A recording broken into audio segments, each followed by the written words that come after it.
Shema Israel, YAH, Hero Israel, Yah Eloheinu, Yahweh is one. Abba, Nawah, Shabbat, Shemayim, Kodesh, Hayah, Yah, Yahad. Our Father, who art in heaven, holy be Yah. Yah is one. Abba, Nawah, Shabbat, Shemayim, Kodesh, Hayah, Yah, Yahad. Todah Yah. Praise the Mighty YAH. Welcome to today's Sabbath services here at the house of Yehuda. I am Minister Mighty YAH. I am one of the ministers here at the house of Yehuda.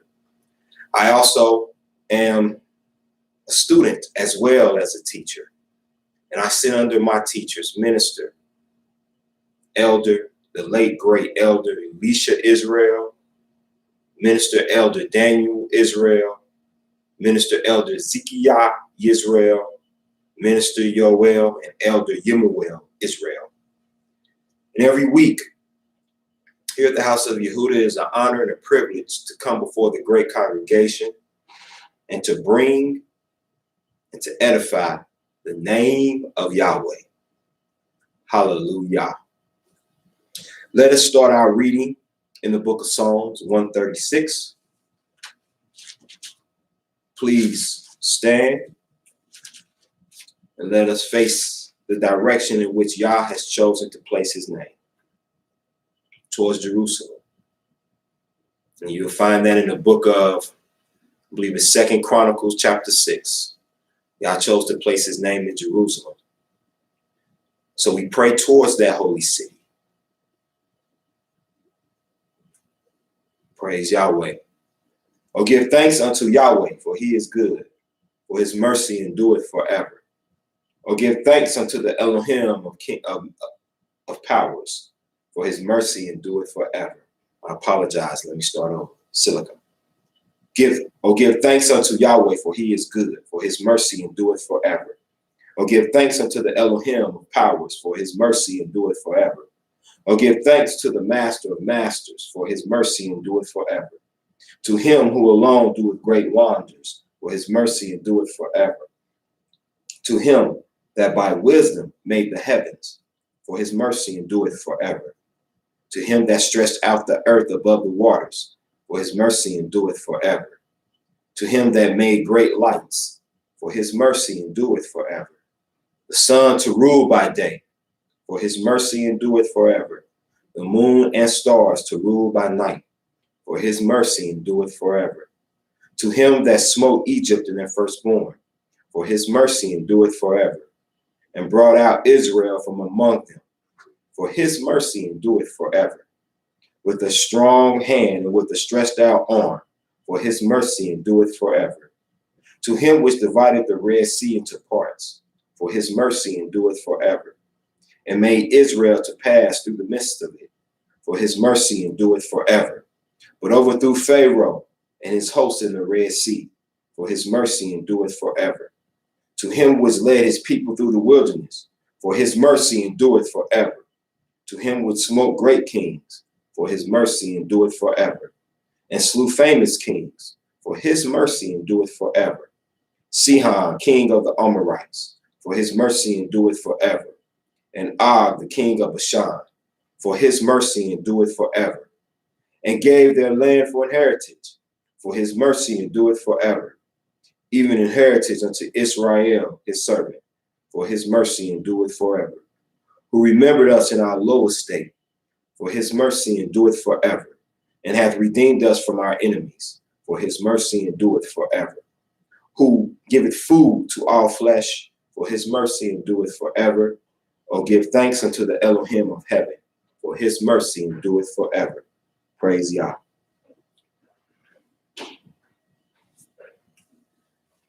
By his will, I have a few topics that I would like to cover. We'll do some Torah reading first. And then I have a question.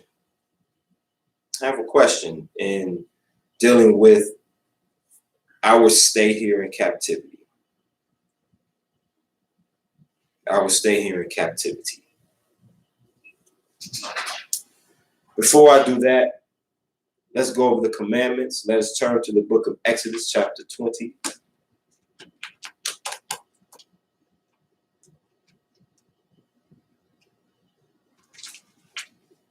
In the book of Exodus, chapter 20, starting at the very first verse, it reads, "And Elohim spake all these words, saying, I am Yah, thy Elohim, which have brought thee out of the land of Egypt, out of the house of bondage."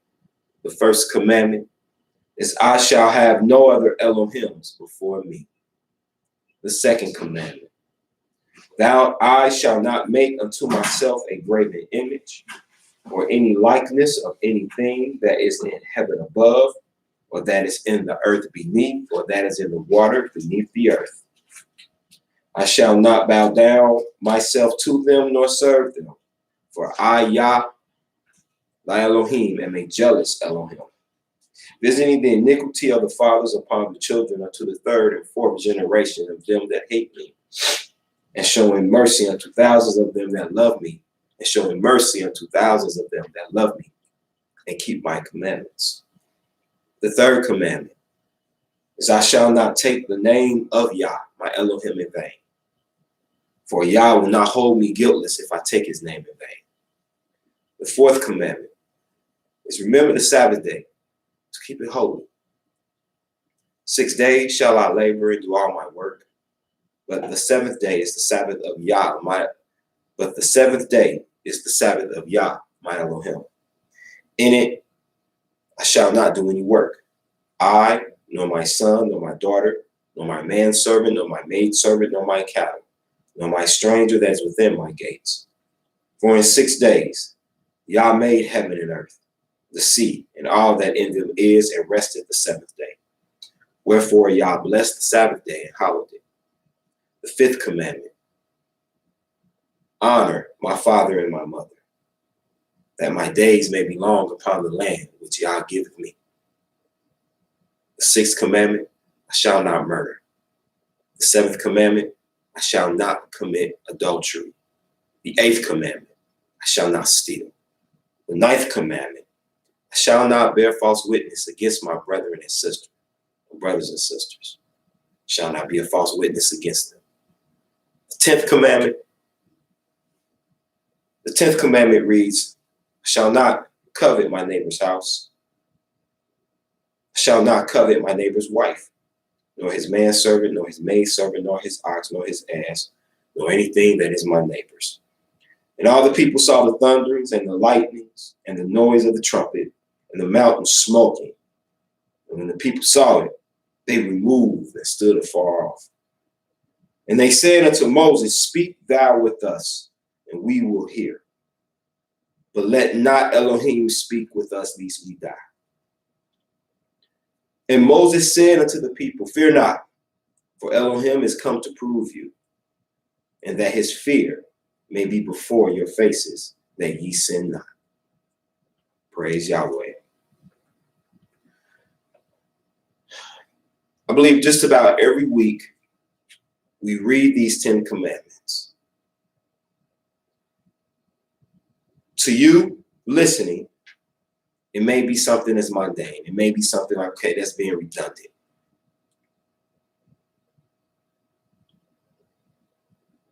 And that's the last thing that we here want to do, is to make things, to make this to where this isn't a pleasurable experience when worshiping and praising Yah on his Sabbath day. Now, the aim isn't to always please. It's not even our aim to please. Our aim is to tell the truth. So we read these commandments and we go over these 2 commandments just to reiterate the importance of the covenant that Yahweh established. Praise Yah. Shabbat shalom, Shabbat shalom.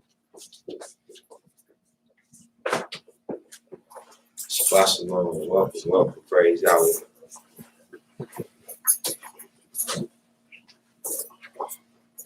Now, let us turn to the book of Proverbs, chapter 30.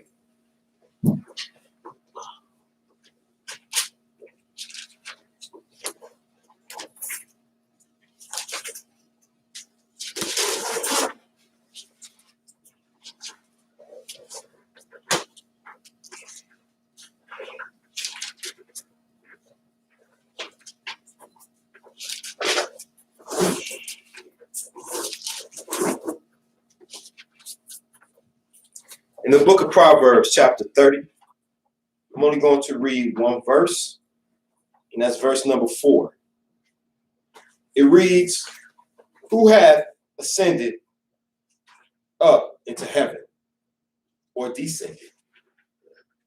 Who hath gathered the wind in his fists? Who hath bound the waters in a garment? Who hath established all the ends of the earth? What is his name? What is his son's name? If thou canst tell." So who is this verse talking about? Is it talking about the Most High, the creator of heaven and earth and all that therein is? Or is it talking about the Christ of the New Testament, who is the creator of nothing?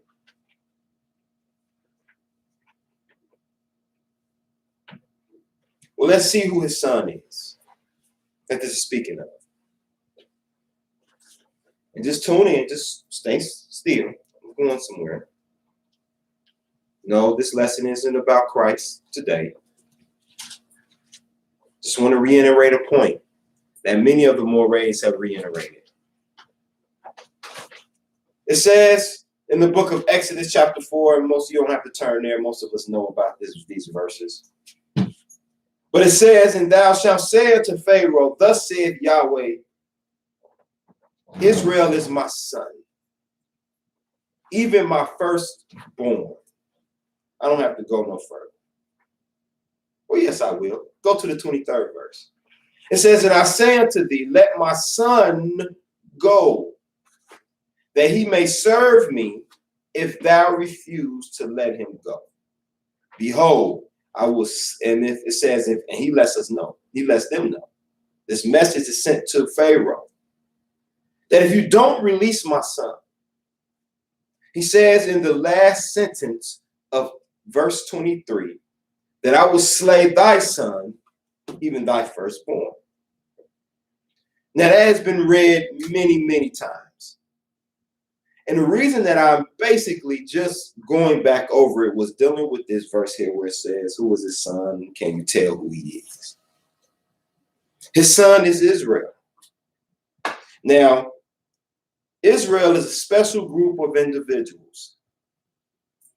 Israel is a very selected group.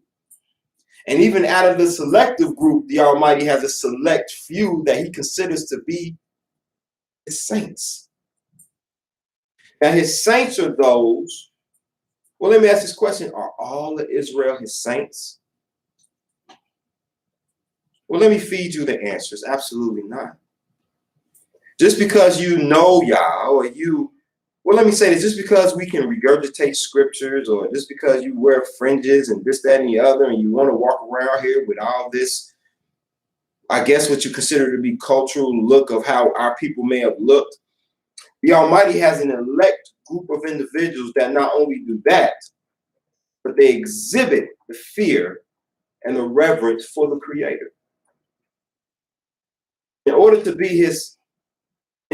be part of his elect, in order to be part of those that Yah call his saints, you have to walk with him. You have to walk to and fro with the Creator, hand in hand. And some may say, well, why would I want to walk with Yahweh? Why do I need to walk with the Creator? I'm doing fine walking on my own. I'm doing fine basically leading and going my own direction. Well, let's go back to reading that 4th verse again. There are certain questions to ask, or that are being asked. And I'm going to ask them to you. Who hath ascended up into heaven, or descended? For those that consider themselves to be their own Elohim, have you done this? Now, I'm not talking about you got a hold to some bad weed, or you got super high and man, I'm up there in the heavens. No, I'm not talking about that. Because this individual that's being spoke of, they ascend and descend at will. They don't have to smoke nothing. They don't have to shoot up nothing. They don't even have to eat nothing. Mushrooms, shrooms, or whatever they call it, in order to get a high. This individual comes down and comes back up at will. The next question asks that I want you to think about for those who say, man, I wish I'd known this scripture when I was talking to those who consider themselves 5%ers. I don't even know if they exist anymore. I don't know. But them the ones, the God bodies, the ones that believe they're Elohims. And the Almighty did say we would be Elohims, but we would die like men. We do have powers. That's what Elohim means. It's powers. And we do have powers. We do. Israel is an extraordinary, we have extraordinary powers. You have some of us in Israel that are super fast, super strong, super intelligent, super creative. So Yah gave us abilities. He gave us powers. But he said, but you should die like men because of our sins. So we die like men. But it says, the second question asks, is who has gathered the wind in his fist? You ever try to catch the wind? You ever try to do that? You try to catch the wind and gather it? Who else can do that but the creator of the wind? Who can gather the wind like he gathers leaves? He gathers the wind.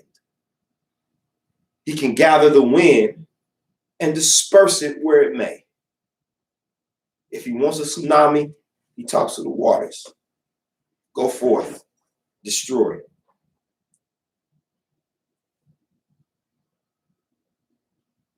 If he wants rain to come, rain comes.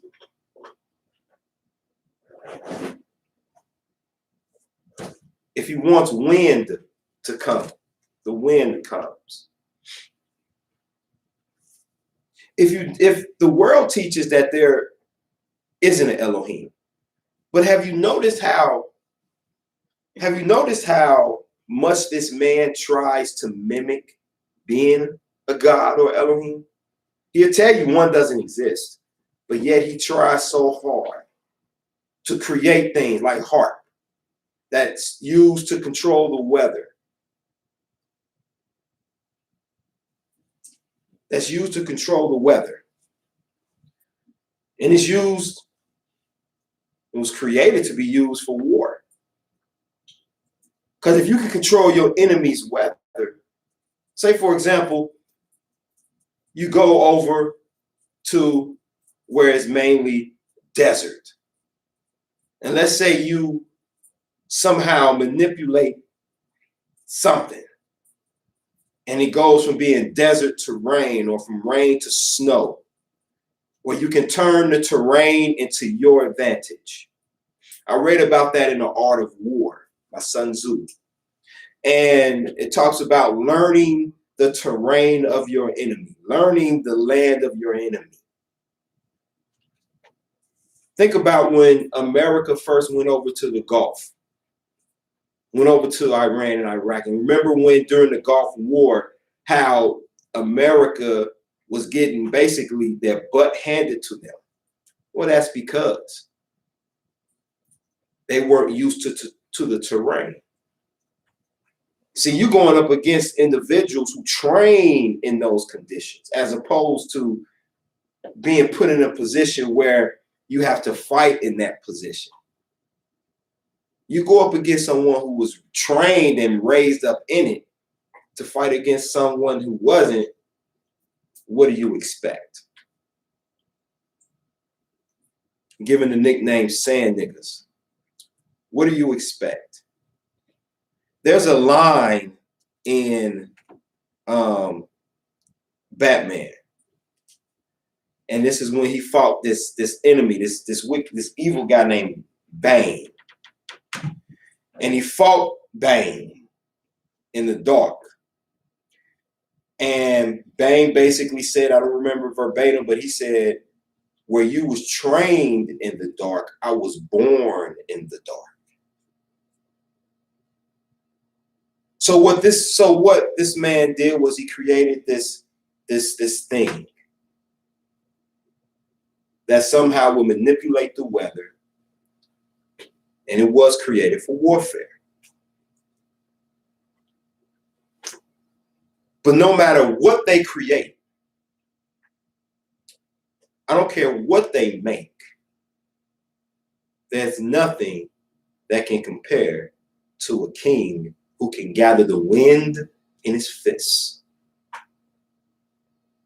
Yahweh is righteous. The next question is, who hath bound the waters in a garment? You ever tried to hold water in a shirt? When you try to cuff it and put it in, and it's coming through the fabric, the seams in the fabric, and the shirt's getting drenched. The Almighty can take his garment. And these are questions being asked to show the magnificence of Yahweh. Where he can take his garment and just gather water. And once again, move it and disperse it to and fro. That's the king that we serve. The next question asks is, who hath established all the ends of the earth? Man still to this day is trying to count the stars of heaven. This man sent out things showing where we had these many planets, but now new planets are coming up. New stars are being seen. The only one that can measure the earth and establish it is the one that created it. Yahweh. He knows how many stars are in heaven. Yahweh knows how many sands, how many grains of sand there are on the earth. Yahweh knows that. Once again, man tries so hard to mimic being an Elohim that he tries to create things to sort of disprove the fact that there's an Elohim or there's an omniscient one.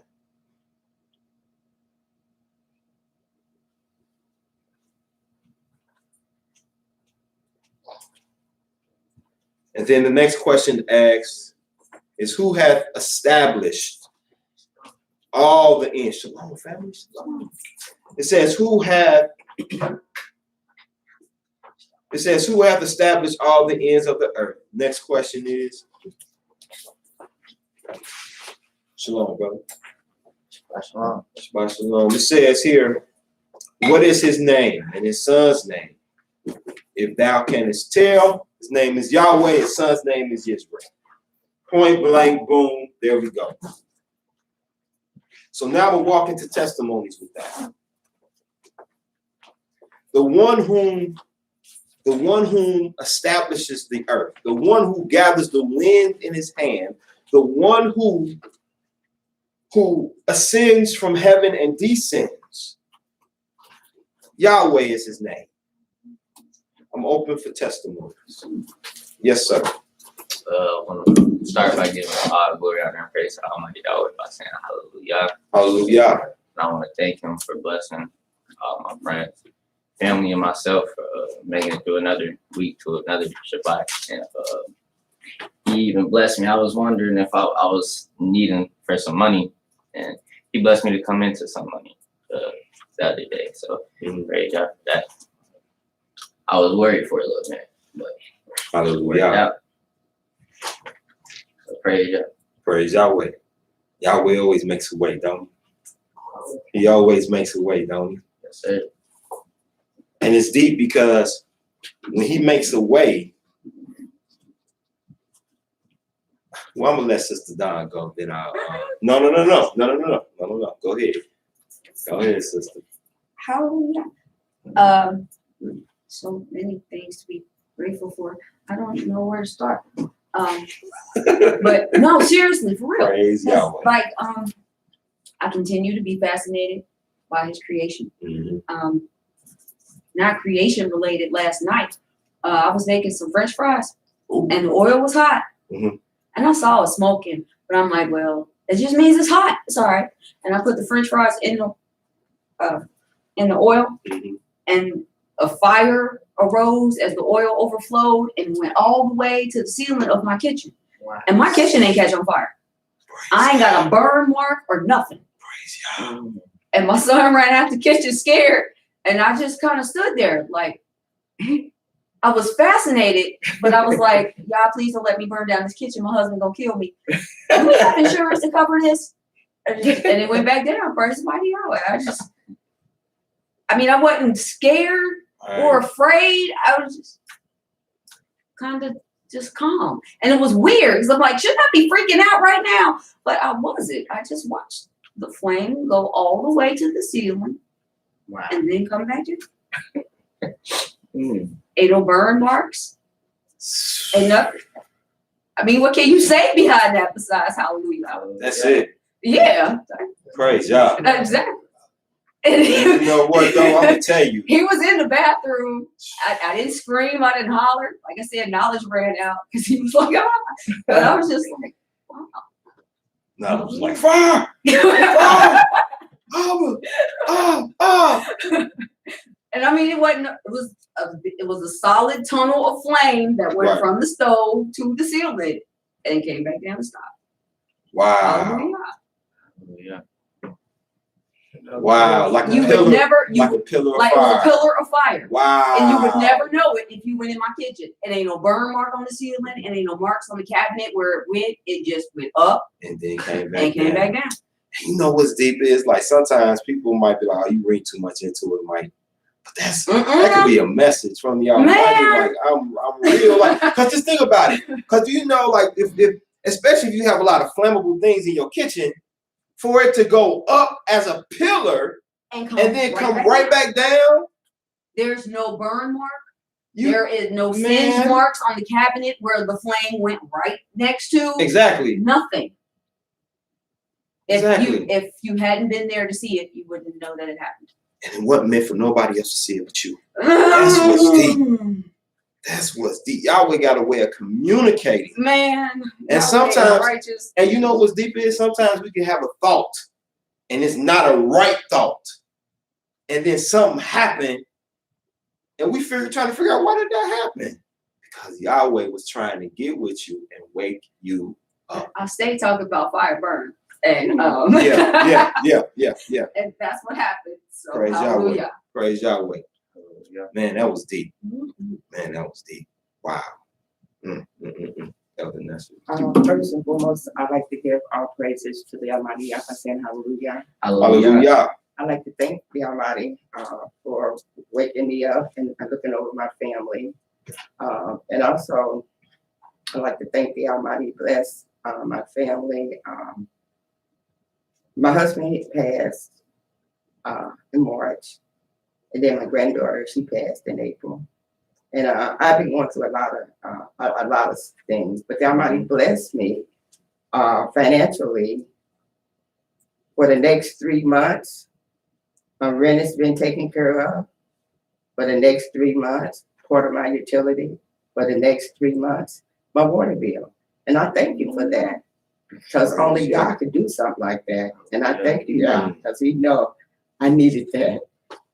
All praises to the Almighty by saying hallelujah. Hallelujah. Praise Yahweh. Yes, sir, Elder Yamuel. Hallelujah. Hallelujah. Well, praise the Almighty YAH. And, it's amazing that I'm just now hearing that my wife almost set a house on fire. But the Almighty, I had no clue. You ain't made a whisper about it to me. But that's the sheer mercy of God. That's one of the reasons that I'm constantly praying, not only for my family, but for all of Israel. Because who bless you after you're blessed, who can curse you? You see what I'm saying? Teach. And so I'm so serious about always trying to be an example. That way, maybe, just maybe those that are around me. And again, I'm never trying to say I'm perfect. If I ever do be, let y'all gain that. But I'm always trying to be a better version of myself in hopes that those that see me, it might influence them also to try to be a better version of their selves.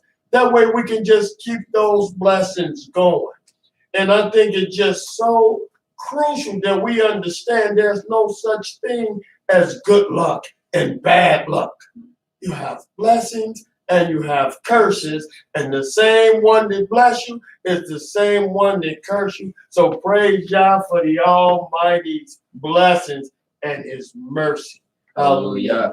Hallelujah. Testimony from Sister Cindy Israel. She said, Shabbat Shalom. Yah is righteous. Yah is awesome. Yah is perfect. Yah is worthy to be praised. Hallelujah. Hallelujah. Hallelujah. Praise the mighty Yah. You know, it's deep. I want to ask a question, and this is to the listening audience. My question is, let's say our internet wasn't on today. Would we still share our testimonies with each other? So it's not just for show, people. It's not just because you're watching or you may be listening, the 2 or 3 people that may be on. It ain't for you. It's for all. When testimonies are given, testimonies are very important. We may give them as we go through the course of the days leading up to the Sabbath. But let's say we don't. And let's say that we keep the testimonies either within our home or within ourselves. But when there's an opportunity to be able to speak on testimonies, and you hear the different testimonies and how the Almighty have guided them, and how the one that gathers the wind with his fist was able to save you from a situation that most men have died from. Most things have where, I'm gonna tell you something. One time we were coming back from a vacation.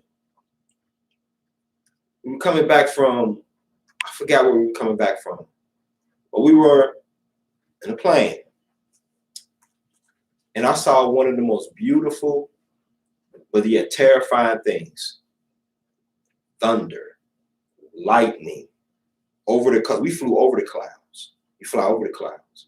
So then you can see the lightning. It's like a light show with the clouds. And you know what's deep is? I used to feel like I don't want to fly. But I'm going to tell you what I ended up doing. Yahweh, whatever, I pray for you to guide me. To guide who I'm with. To guide this plane. I could be on the plane with a KKK member. I could be on the plane with a thief. I could be on the plane with a child molester. Be on the plane with a rapist. Yahweh, just save this plane because your servants are on it. And may your mercy be extended. Does that mean I agree with what they do if that's their lifestyle? No, it doesn't. I'm on the plane with Sabbath breakers. But y'all kept the plane going to and coming back, even if there was a little turbulence. My wife, when they went out of town with my daughter loved it. She wanted to sit by the window so she could see the heavens. She enjoyed it. So, you know, it's nothing like when you're flying in the plane. It's different from a car. You see danger, you can hit the brake. You feel something that don't feel right, you can kind of shift your steering wheel or hit the brake and just pause. But you can't do that because you're not driving. You're not driving. But even if you're a passenger in a car, you still should pray for Yah to guide you and to get you there, because you still don't have any control in there.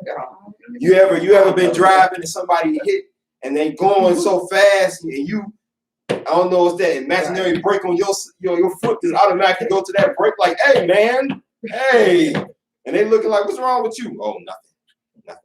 That's my wife. She don't like driving with me. She say I drive too fast. My husband says the same thing about me. Yes, he said I drive too fast. You ought to see it. She'll hold on to the little thing. Please. Yes, ma'am. I just have a couple more things I want to share. Mhm. I was in skating, because I take my grandchildren skating every TUES day. That's their treat, because they don't go out amongst the children that live in the neighborhood. So I take them. So I had ordered some food, and it came to $11. Again, got a 10 and a 1. And so he had gave me the little buzzer thing back, and then he handed me $18 in my hand. And I was looking, I'm like, wait a minute now. I know I only paid him 80. Now, some people, and I don't know who, but they said, oh, well, this is a blessing. I got $18 back, and go sit down and just be happy. Mhm. I got a free meal, plus I got $18. And then I went back and I said, how much did I give you? And he said, you gave me 11. I said, well, why did you give me $18 back? He was a young guy too. And he was like, oh, wow. He was like, oh, thank you. I said, cause you know your drawer when it came up? Mhm. Short and Brian would not have been happy with you. He was so elated, he was just thanking me up and down. One more thing. Thank you, y'all, for not letting those cicadas come out. I'm very scared of them things, and I do have to go to the store, and I don't want to have to stay up for 6 weeks. So thank you, y'all, for keeping them in just a little bit longer. Thank you, y'all, for that. Praise It was Yahweh. nature. Praise Yahweh. I got a tree right in front of my house. And you know, and with that, I want to say this too to young people. Please stay in school and get your education, because I give you $11 and you give me 18 back. That's a problem, because not everybody's going to deal in righteousness. And then on top of that too, the thing that's so deep is that that's a testimony of exhibiting true righteousness and true restraint on, you know, giving it back. And like you said, people will say, man, that's a blessing. Well, what would have happened if Joseph would have laid with the queen and been like, man, that was a blessing. That was a blessing. It's been a blessing. Do you think the Almighty would have? No. The Almighty do things. He does things. And that goes to show the one that gathers the wind in his fist, the one that can establish the ends of the earth.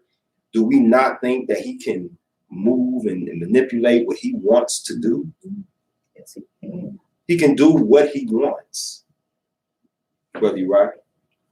Oh, I was just gonna say, praise Yahweh, because my graduation from my homeschool was yesterday. I just want to thank y'all for letting me make it through school.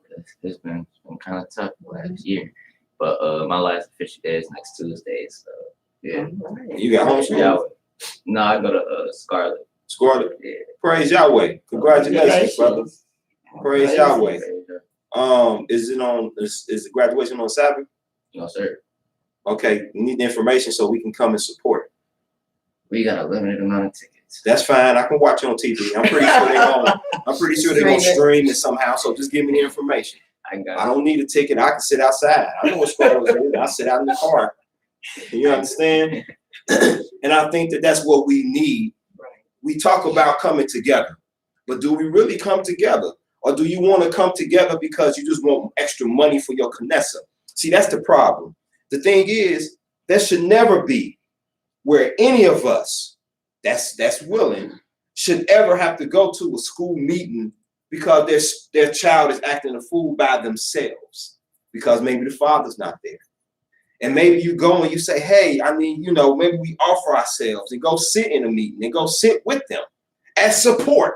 You're not a legal team, but you sit there as support because, you know, and someone's sick. We be there for them as much as we possibly can, or as much as they allow us to. As much as they allow us to. Well, praise Yahweh. I want to give a few testimonies as well. I thank Yahweh for his mercy, for his compassion. I am, by Yah's will, starting my program, Yah willing. It's already started, but it's going to be, Yah willing, full blast. It's summer. Lady came by, did the inspection on my home, And I'm only was missing a few things, was able to go out and get them yesterday. So y'all willing, she come back, sends it down, and then y'all willing, by his will, I'll be licensed through the state of Ohio, Hamilton County, and then I'll be good to go.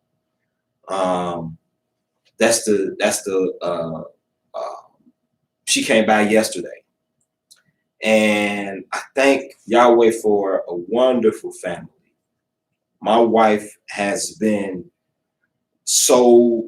Yahweh has used her in so many ways. To get a program started is very expensive. It's not cheap at all. And while I was taking care of certain things, she was taking care of getting the daycare together. She got my house together. She got our home together. She got the space together. Her, my daughters, their friends, they came through. And one day I came in from work and they had moved our bedroom upstairs so that our old bedroom is big enough to be a classroom. And they did that. So the woman came, when she came yesterday, she said, what I'm going to do is, because that was my inspection, and I was out of compliance just a few things. And she said, instead of me turning this in, because if I turn it in, of course, my application will be denied. She said, I'm not going to turn it in yet. I'm going to wait. So she's going to come back, y'all, next week. And then the things that I needed, which were very few, I got them. Praise Yahweh. She's going to send it through so it can be approved. So it's a blessing. It's a real blessing. And reason being is because it's my way of working towards being self-sufficient, being established through, and you got to start somewhere. So I have to start here. Y'all willing, the program is going to be more than just working with children. It's not going to be a babysitting service. It's going to be where I'm actually going to get involved with outreach. So y'all willing, I'm going to have 2 organizations by his will. One will be Umi's Tree, which is my child. That's for the children. And then Umi's Hands will actually be a program where I can do outreach and give back. And the only reason that I'm bringing this up is because I want to brag on how Yahweh did that. It had nothing to do with me. It had nothing to do with me. It was Yahweh who allowed my wife and my family and friends to come in and lend a hand and didn't complain about it. Didn't complain about it one bit. And praise Yahweh. And y'all willing, tomorrow, my mom is coming by so I can start my garden. So she's going to get me together so I can start planting seeds. We're going to go get seeds. And I already got the dirt laid and everything. She's going to come and help me plant my garden. Praise Yahweh. Watch out for deer. Praise Yahweh. Oh, man. I got something for deer. Nothing violent. Nothing violent. Yeah, I get it. But I still got something for him, just in case. But nonetheless, let's turn to the book of Deuteronomy real quick. I want to point something out real quick, and I want to ask this question. Turn to the book of Deuteronomy chapter 6.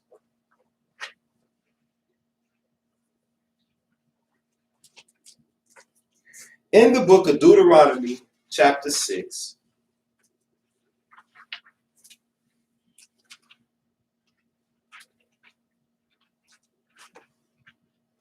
in verse number 9, I want to ask this question. It says, and thou shalt write them, meaning the commandments, the laws, and thou shalt write them upon the posts of thy house and on thy gates. So here's my question. If I print out already written commandments and put them on my door, am I keeping that commandment?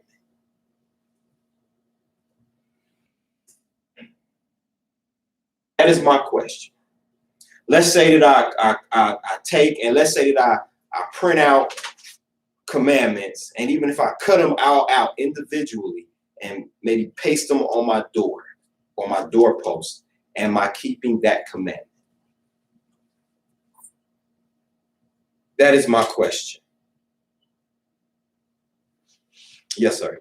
I'm gonna go with no, because it says you shall write them upon the posts of your house and of your gates.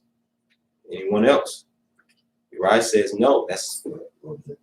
I'm sorry, Elder. The question was, I'm reading Deuteronomy 6 and verse 9, where it says, write them, dealing with the commandments on your doorposts and your gates. My question was, if I print out already written commandments and post them on my doorposts, am I keeping that commandment?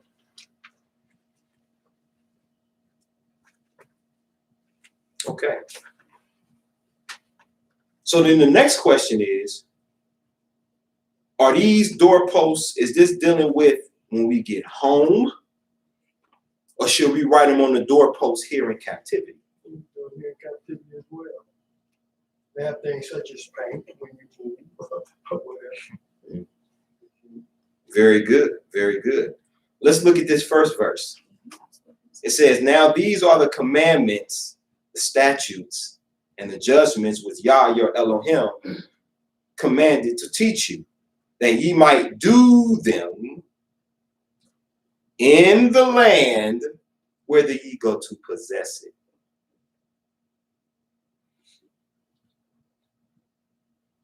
Now, it says here, now some might say, well, let's go to the second verse. It says that thou mightest fear Yah thy Elohim, to keep all his statutes and his commandments, which I command thee thou and thy son and thy son's sons, all the days of thy life, and that thy days may be prolonged. Now, that right there is not talking about not fearing Yah till we get into the land. What that is saying is, fear the Almighty. Do what he tells you to do it, and exactly how to do it. That's what I get from that. That thou mightest fear Yah thy Elohim. That's not saying wait and fear him when we get home. What that is meaning is that I want you to do this when you get it home. This is what I want you to do when I get you into the land. What that is saying to me is, no, I can't sacrifice here in Cincinnati, Ohio. No, I can't keep certain holy days. Like, for example, Yom Kippur. We can't keep the Day of Atonement here in captivity. Now, some may say, wait a minute, brother. Wait a minute now. You're tripping. Yes, we can. Prove it with scripture. Because if you take me to the book of Leviticus, I believe it's, if you take me to the book of Leviticus, it's going to read that I have to have 2 goats. One that you offer up and the other is a scapegoat. In any of the Knesses, where have we put our hands on the head of a scapegoat and had it sent out of our Knesset? Have you walked outside of Walnut Hills and saw somebody taking a goat up the street somewhere and letting it loose? Have you seen that in Cincinnati? I mean, in Bar Hill, where they took a goat, the scape. Now you need 2 goats. Now, my next question is, who did Yahweh have to give atonements? The priests. That's in your scriptures. The priests. So that's one of the holy days that I'm mentioning that we can't say we're keeping. Atoning for sin is something that we should be doing every day. Now, does that mean we can't discuss it? Does that mean we can't give accounts of what happened during it? No, that does not mean that at all. We are to teach it. Now, some may disagree with that, but all I'm doing is sticking with the scripture. I'm not going outside the scripture. I'm using the King James. That's what I'm using. You can use it to knock too. I'm sticking specifically to what's written. I'm not adding and I'm not taking away from.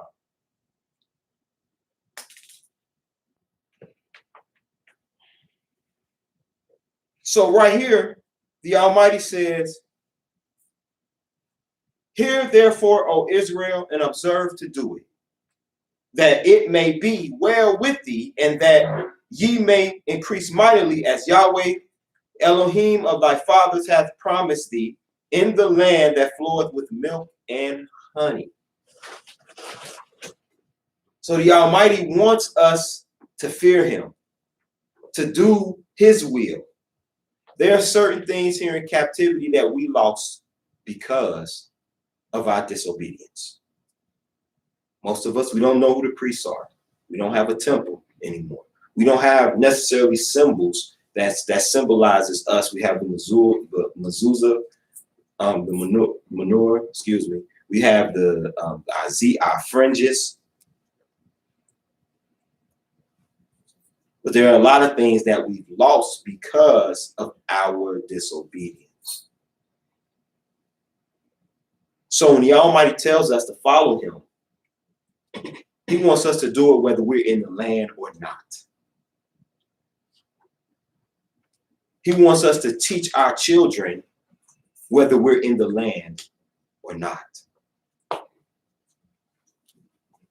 That's throughout Scripture.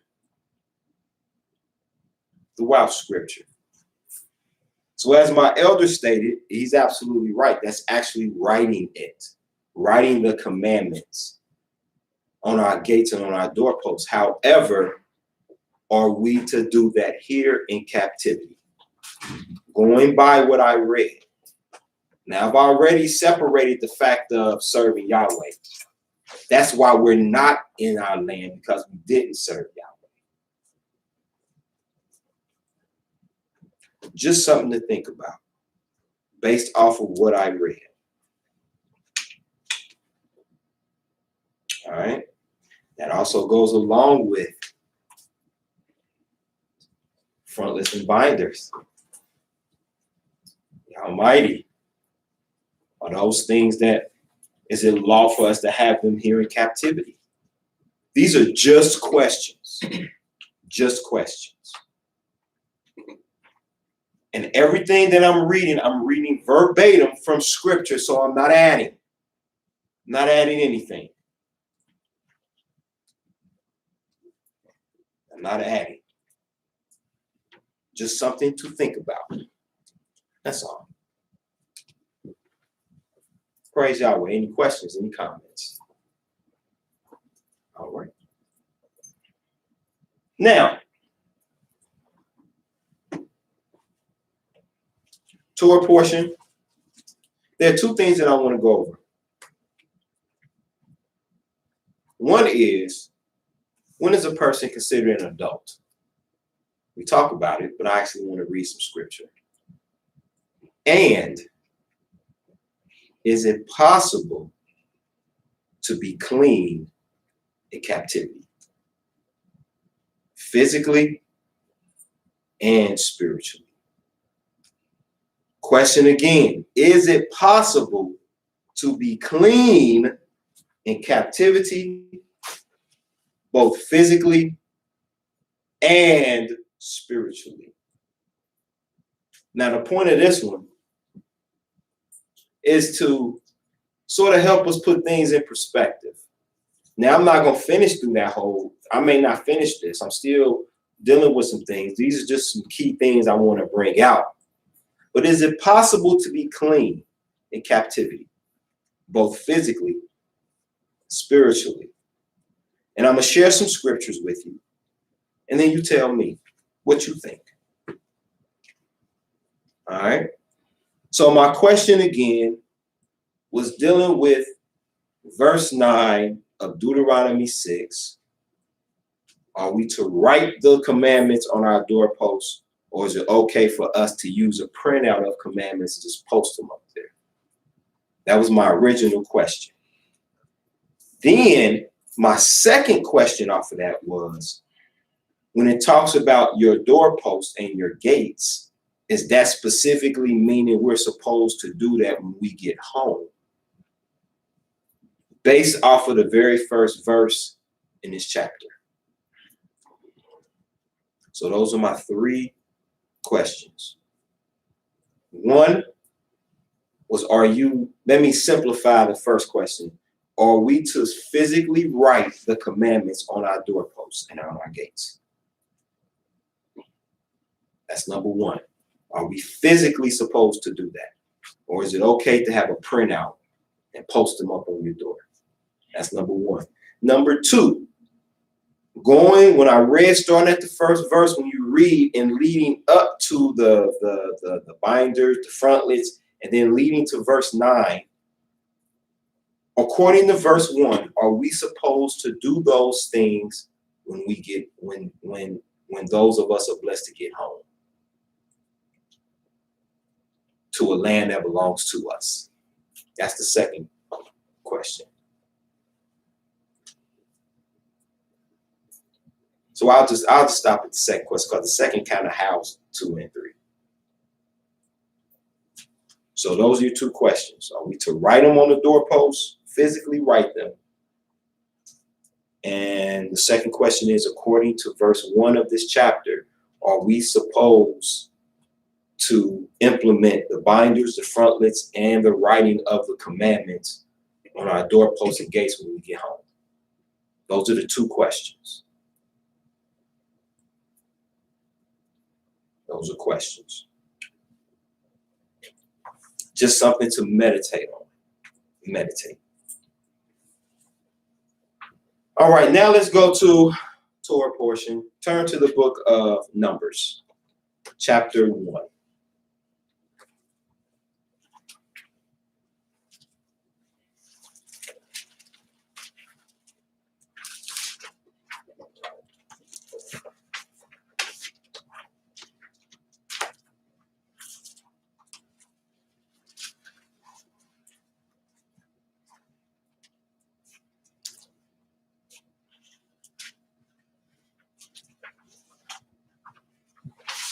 The book of Numbers, chapter 1.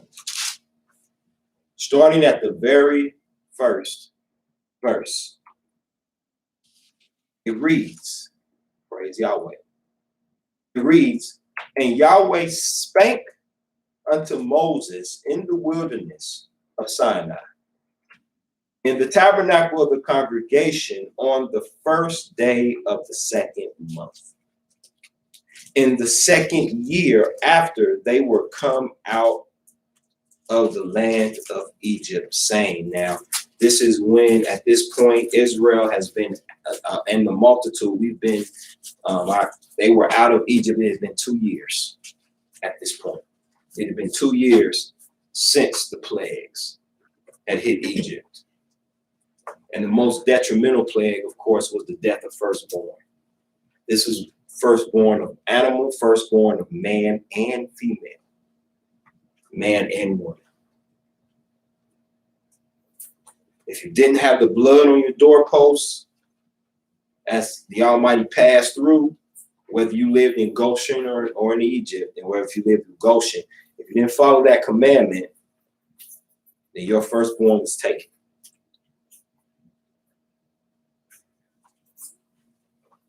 All right. So it had been 2 years.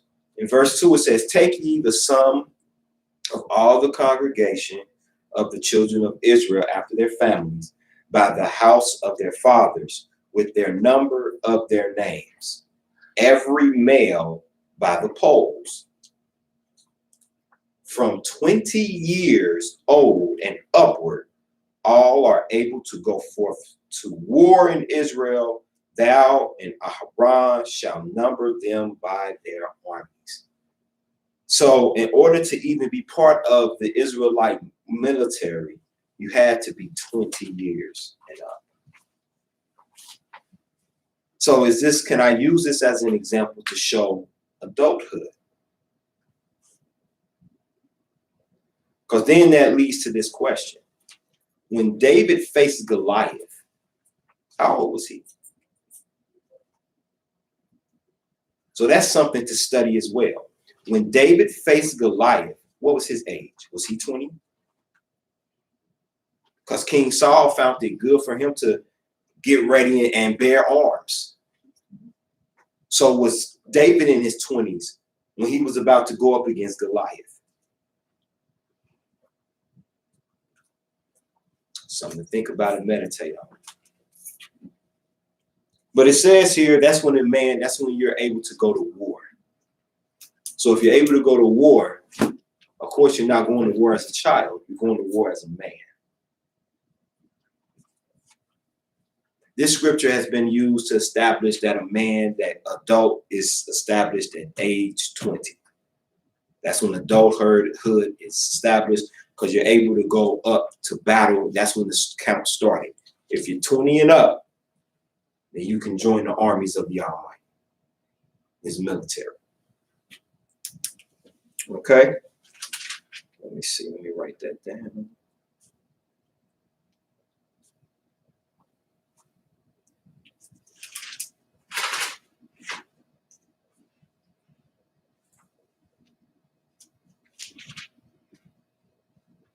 Goliath. All right. So how old was David when he fought Goliath? All right. So here it's saying from 20, Moses went and told him, hey, do the count. The Almighty had told him, man, do the count from 20 years old and up. All right. Now, let's go to Leviticus 27.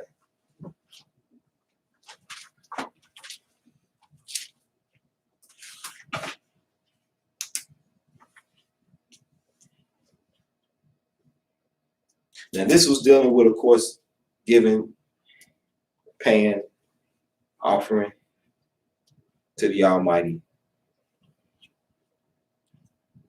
In verse number 1 of Numbers 27, of Leviticus 27, excuse me, Leviticus 27 in verse 1, it reads, and Yahweh spake unto Moses, saying, speak unto the children of Israel, and say unto them, when a man shall make a singular vow, the person shall be for Yahweh by thy estimation. This is dealing with vows. Excuse me. When you have to pay vows. And when you make a vow, you have to pay it. Now, mind you, it says, and I'm reading strictly from here. Now, I have two teachers in this room, Elder Nesha and Sister Don. Correct me if I'm misreading this verse. Verse 2 says, speak, and I'm in Leviticus 27, it says, speak unto the children of Israel and say unto them, when a man shall make a singular vow, the persons shall be for Yahweh by thy estimation. The key word is man. And thy estimation shall be of the male from 5 years old to 60 years old. Oh, I'm sorry, I read that wrong. From 18 years old to 60. No? 19. Because according to Ohio, I don't know about any other states, but according to Ohio law, you're considered an adult at 18. You're considered an adult at 18. I think that when you turn 18, when you turn 18, if you're still in high school, you can sign yourself out. Like, you don't need parental permission to do that. If you want to leave, you just sign yourself out. Because according to this man's law, 18, you're an adult. At 18. Now, I have heard from, I guess, some so-called professionals dealing with development, that the brain doesn't stop developing until you hit 25. Now, that's what they say. That's what they say. So I guess at 25, you consider them, I don't know where they base that off of outside of, maybe there was one mentally ill individual and they basically said, well, they 25. So I guess if everybody else is 25, like everybody is different. Yes, ma'am. Do they mean brain developing as in the brain growing, or the acquiring of the thought process? What, can you speak to that more specifically? Or the way it was broken down, the way that I was given the information was the fact that it's just the whole development. Like like they would points were given out like making conscious decisions or being In terms of the brain's ability to process things. yes, Okay. yes. And they said that does, but then that's not all 25-year-olds, because you have some that are so mature you think they were 80. If you've ever met individuals, have you ever met someone that was young and you think you've ever heard this term like, you've been here before. Yeah. You've been here before. Like Takari, man, she's been here before. Now she does 10-year-old things, but nonetheless, she's been here before. So at least I'm just saying that. That don't mean it has happened. But the Almighty does take spirits off of one and put it on others. The Almighty can do that. He can do that. But here it says in the second verse, it talks about if a man shall make a vow. Now, what if a child makes a vow? It covers that. 5 years to 20. But here I specifically wanted to deal with the fact of and let me say this, if a child does make a vow, I don't want to leave that out. If a child does make a vow and the child has understanding, he's held accountable. He's held accountable. Well, say for example, if a child makes a vow to the point of where they saying, I don't know, they're gonna hurt somebody really, really bad. And they vow this most of the time, especially if they vow it to Yahweh. Let me say that. If they say Yahweh and they make their vow,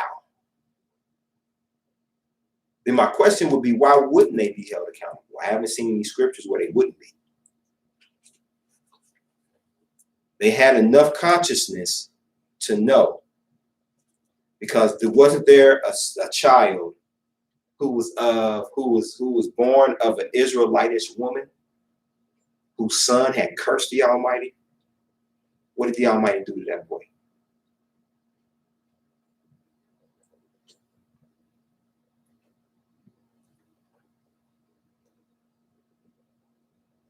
Sister Donna, go ahead, sis.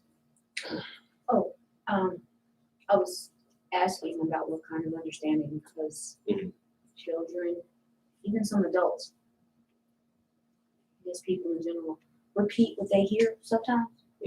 So if there is a child, I guess in the age and understanding, Right. who lives with a parent who, I don't know, maybe talks to Yahweh all the time out loud, maybe vows to Yahweh out loud. And children have a certain inclination of repeating what they hear their parents say. Right. So if the child has the understanding, I guess the consciousness, if you will, to know that Yahweh exists, but they're repeating what they're around, would they be held to whatever it is that they repeat or say? What do y'all think? Because I'm also thinking about this too. A child is held accountable for what they say. When those children, at least that's what the scriptures say, told Elisha, Go up, you bald head. go up, you bald head, man, go up. Did the Almighty say, those are children, they don't know what they're talking about? Or did he send 2 she bears to rip them apart? When a child. Now, the one thing that's kind of confusing with scripture is, well, I'm not going to go with that point.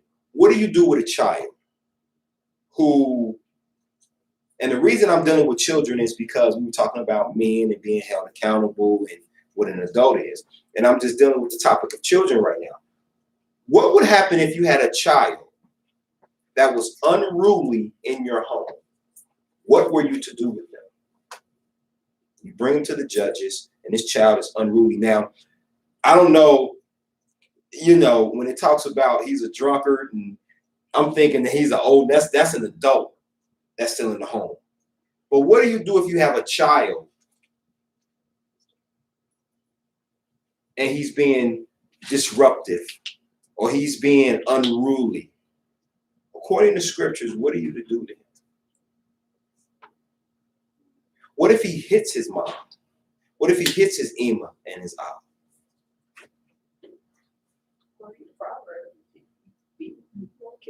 There you go. You beat him. And even if you beat him, well, if he hits you, that's a whole nother thing beyond beating. That's a death sentence. You put your hands on your parents, and here's the thing too. I want to say this. You have some children that may not understand. It's not cute. Don't let your child hit on you. Like, oh, come on, look at it. He beating on me. No. You think Abraham was letting little Isaac come around and hit him? Hey, no, you will get flung from here to other side of Jerusalem somewhere. No.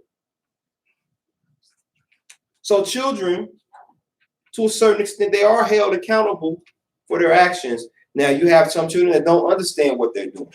Then you have to break it down to them.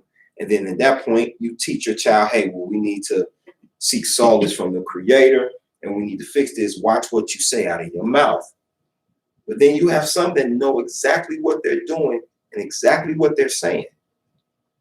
And do Yahweh hold them accountable? Yahweh don't Yahweh say, I'm not a respecter of persons? He doesn't care whether you're young or old. You break the law and you have understanding. When we met at the Watergate during the Feast of Trumpets, the Almighty told us to do what? He said, all come, men, women, and those with understanding. Little babies don't have a clear understanding. But those who begin to develop the understanding of what's right and what's wrong. If you want to know when that starts to develop, watch your child, in a sense. I like the cookie scenario that Elder Yumuel uses. Mom, Ema says, no cookies till dinner. Ema gone, Ab is gone out the room. And if you're paying attention to the child, you watch the child, and he'll go and sneak a cookie. Well, he's sneaking, which means that he's afraid of getting caught. Which means if he's afraid of getting caught, he knows he's doing something wrong. At this point, now I'm holding you accountable.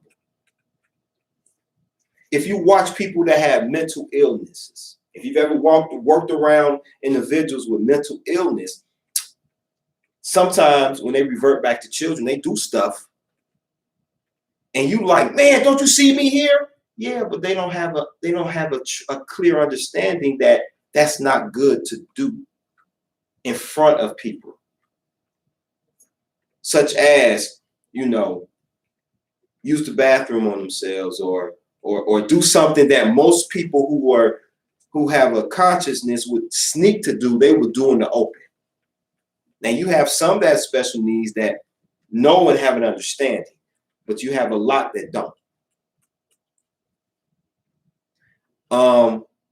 Last year we had a special needs. He was 21 and he graduated. I think he graduated last year. He's 21. And he came through the back door of the school and with his paraprofessional with him. And those big metal detectors, he pushes it down, just pushes it down because I guess it was in his way. He pushes it down and keeps walking. If you don't say anything to him, he won't think that that was wrong. Well, that's because he doesn't have maybe a clear conscious understanding on that. No, you don't do that. You understand? So I just wanted to touch base with that. And I'm using this example here to show where it says man, and then it talks about 20 years and up, and it also talks about the woman being 20 years and up in this same chapter. Yes. So is that read the verse 4? I wanted you to explain that, and then I have a comment or question. Sure. And if it be a female, then thy estimate shall be 30 shekels. Explain that, please. If it be a female, her Uh-huh. number, she just pays. When she vows, she just pays more. Okay, well, I have a question. Sure. I was listening to a program last Shabbat from the House of Israel, and they was talking about, they mentioned when is a woman or when should a woman be married? And the consensus from that was 20 years old. Well, I didn't agree with that because I got married at age 17 and I had a child and I took care of my daughter, went back to night school. When I turned 18, I was pregnant with my second child and graduated from night school. And by the time I was 20, I had my third child and I was taking care of my children and taking care of my husband. So the consensus from what I heard, I wasn't a woman or ready to be married until I was 20. And I disagree with that. I disagree with that. So I just wanted maybe somebody else, internet, maybe somebody in here, give their opinion about when a woman becomes a woman or when a woman could become a wife. Now I'll tell you, because after that class, I was in that class and I sat and I listened and I gave my understanding on it, that I agreed with that fact. But then I went back and that's what's making me, I'm going to doing more study on it. Because you have certain books where, like, I believe it's Isaiah, when he saw his wife, says he was 9 years old. In the script, in the I believe it's the book of YAH. It talks about her being 9 years old when he met his wife. They didn't get married though, of course, but she was groomed up to be his wife. Now, the only problem that I have with that, and this is my thing too. So, this is just a lot of the things that I have here are just a lot of questions and a lot of things for us to study on and to look at for ourselves. Because what will happen is a teacher will say, this is what it is. And then the people won't study, or they'll complain, or they'll argue and debate and fuss, when all you have to do is study for yourself. So my biggest thing is that just study. Study. And when we study objectively. We study, because that's how I'm studying. This is what I'm going to be doing when studying this, is studying it objectively. In the sense of, well, what if it is older or younger? Because from my understanding also too, from is that when a woman was 20, she may have even considered too old at that point. Yeah, that came out. Yeah, it did. It didn't come out last week. It came out. Yeah, it came out. It was a while ago though. When we were dealing with this particular topic. But yeah, but Isaiah did, when he was looking for his wife, she was 9 years old, if I'm not mistaken. She was 9 years old, and he was in his 30s. Of course, yeah. And the reason that I have a discrepancy with that is because when Elder Ezekiel, who was, I feel he was the guru for knowing that Talmud, that it's okay to be with a young girl. That it's okay. And what got me thinking about it too was the fact of being as a 10-year-old able to, or an 11-year-old, is she, or a 12-year-old, or even 18-year-old, is she fully ready and developed and ready for childbirth, for the things that the body is going to have to go through? And I know one beautiful thing is, I'm sorry, go ahead, Elder. No, and then I'm coming to you, Elder. No, it all depends on the individual, because I just feel like, and I can only speak for myself, okay? At age 17, I felt like I was mature enough, like I said, to have a child, take care of a child, go to school, take care of my husband. Now, there might be another 17 that all she know how to do party, Right, yes, ma'am. party, and her mind might not be developed. Our mind Yes, is ma'am. developed, differently. Yes, My husband ma'am. at 18 married, he still want to get BB guns, So, Yes, okay, ma'am. sorry, sweetheart, I know, I'm just telling the truth. Yes, ma'am. You're right. No, ma'am. Everything that you're saying is right. You're right. No, ma'am. And, You're fine. for instance, like the car, he want one of them real hot rod cars. And he asked me my opinion. I'm like, I don't think you should get that. But he went on and got kind he wanted. Mhm.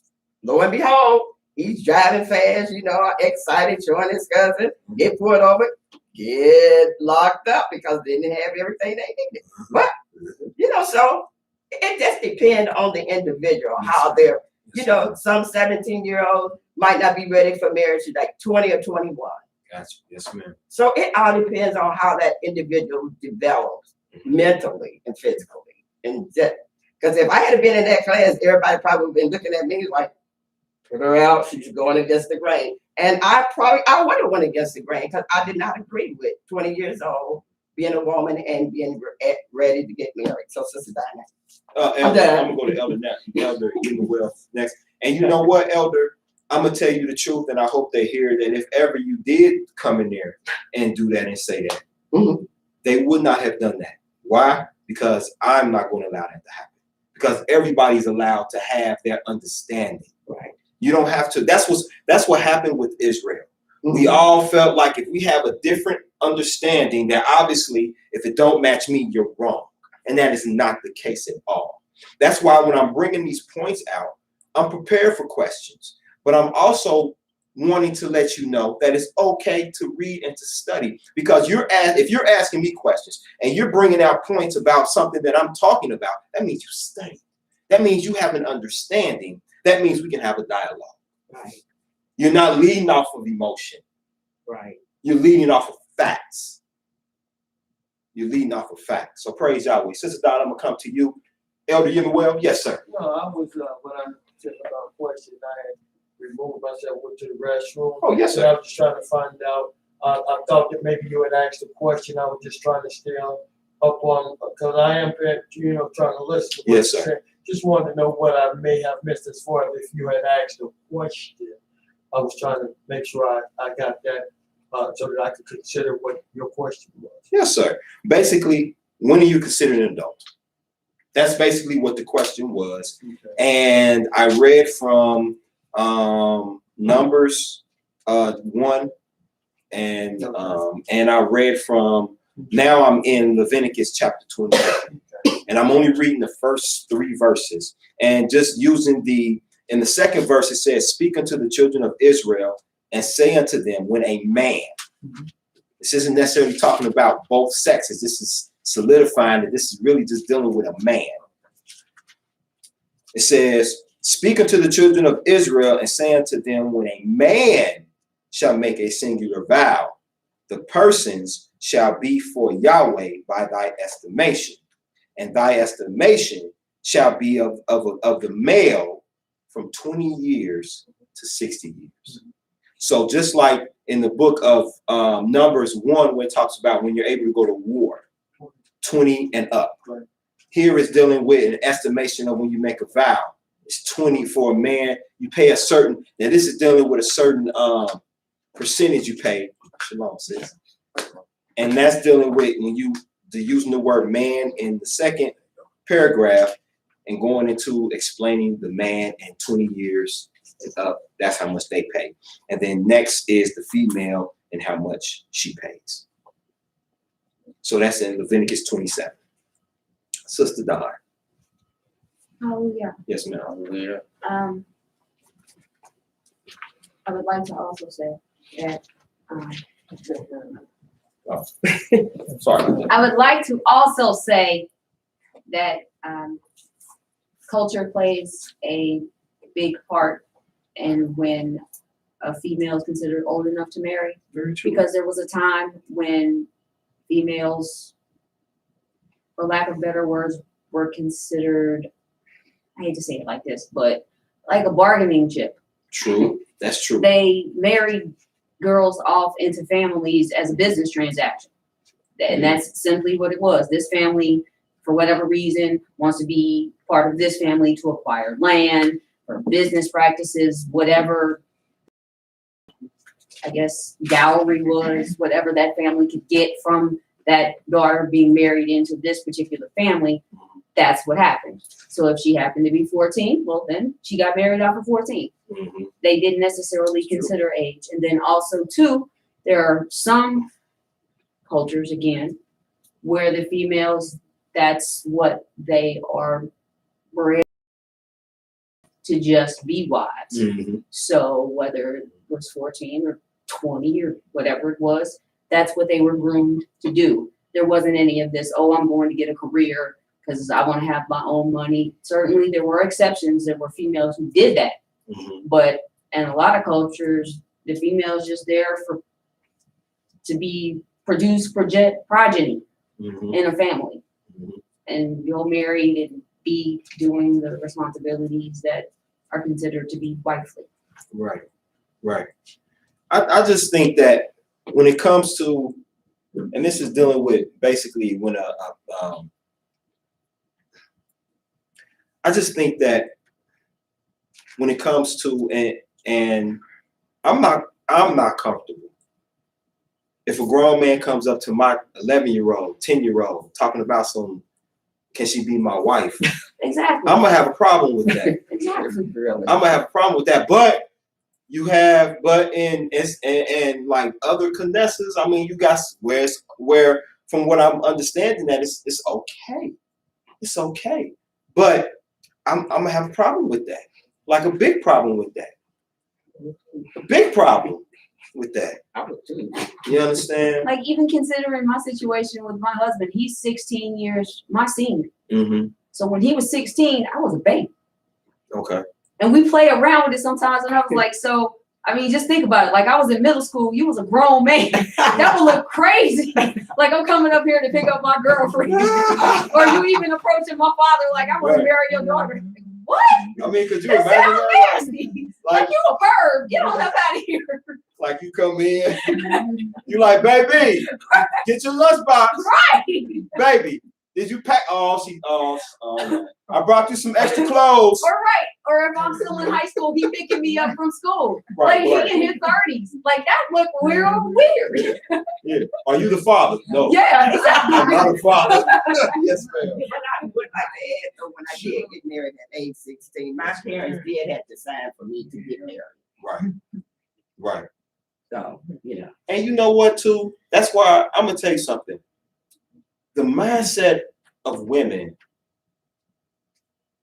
and around, I mean, it was different. Like, if I was blessed to be able to, well, I'm happy with my wife. My wife is awesome, but she was born around that era. And her mindset is different. Yes. Like when you get these young girls, like I'm gonna tell you, like I'm 45. There's really nothing I'm just being honest. That even if you are 20, with the mindset now, if you're not in this, I don't know how it would feel every time I come in, you're doing this. Texting, You do, give me that phone. no food cooked, Nothing cooked. You on the couch like this. soap operas. Uber Eats. There you go. Talking about I made you a home cooked meal and it took 5 minutes. Like that's not home cooked, baby. That's not home cooked. You understand? And I think that that's something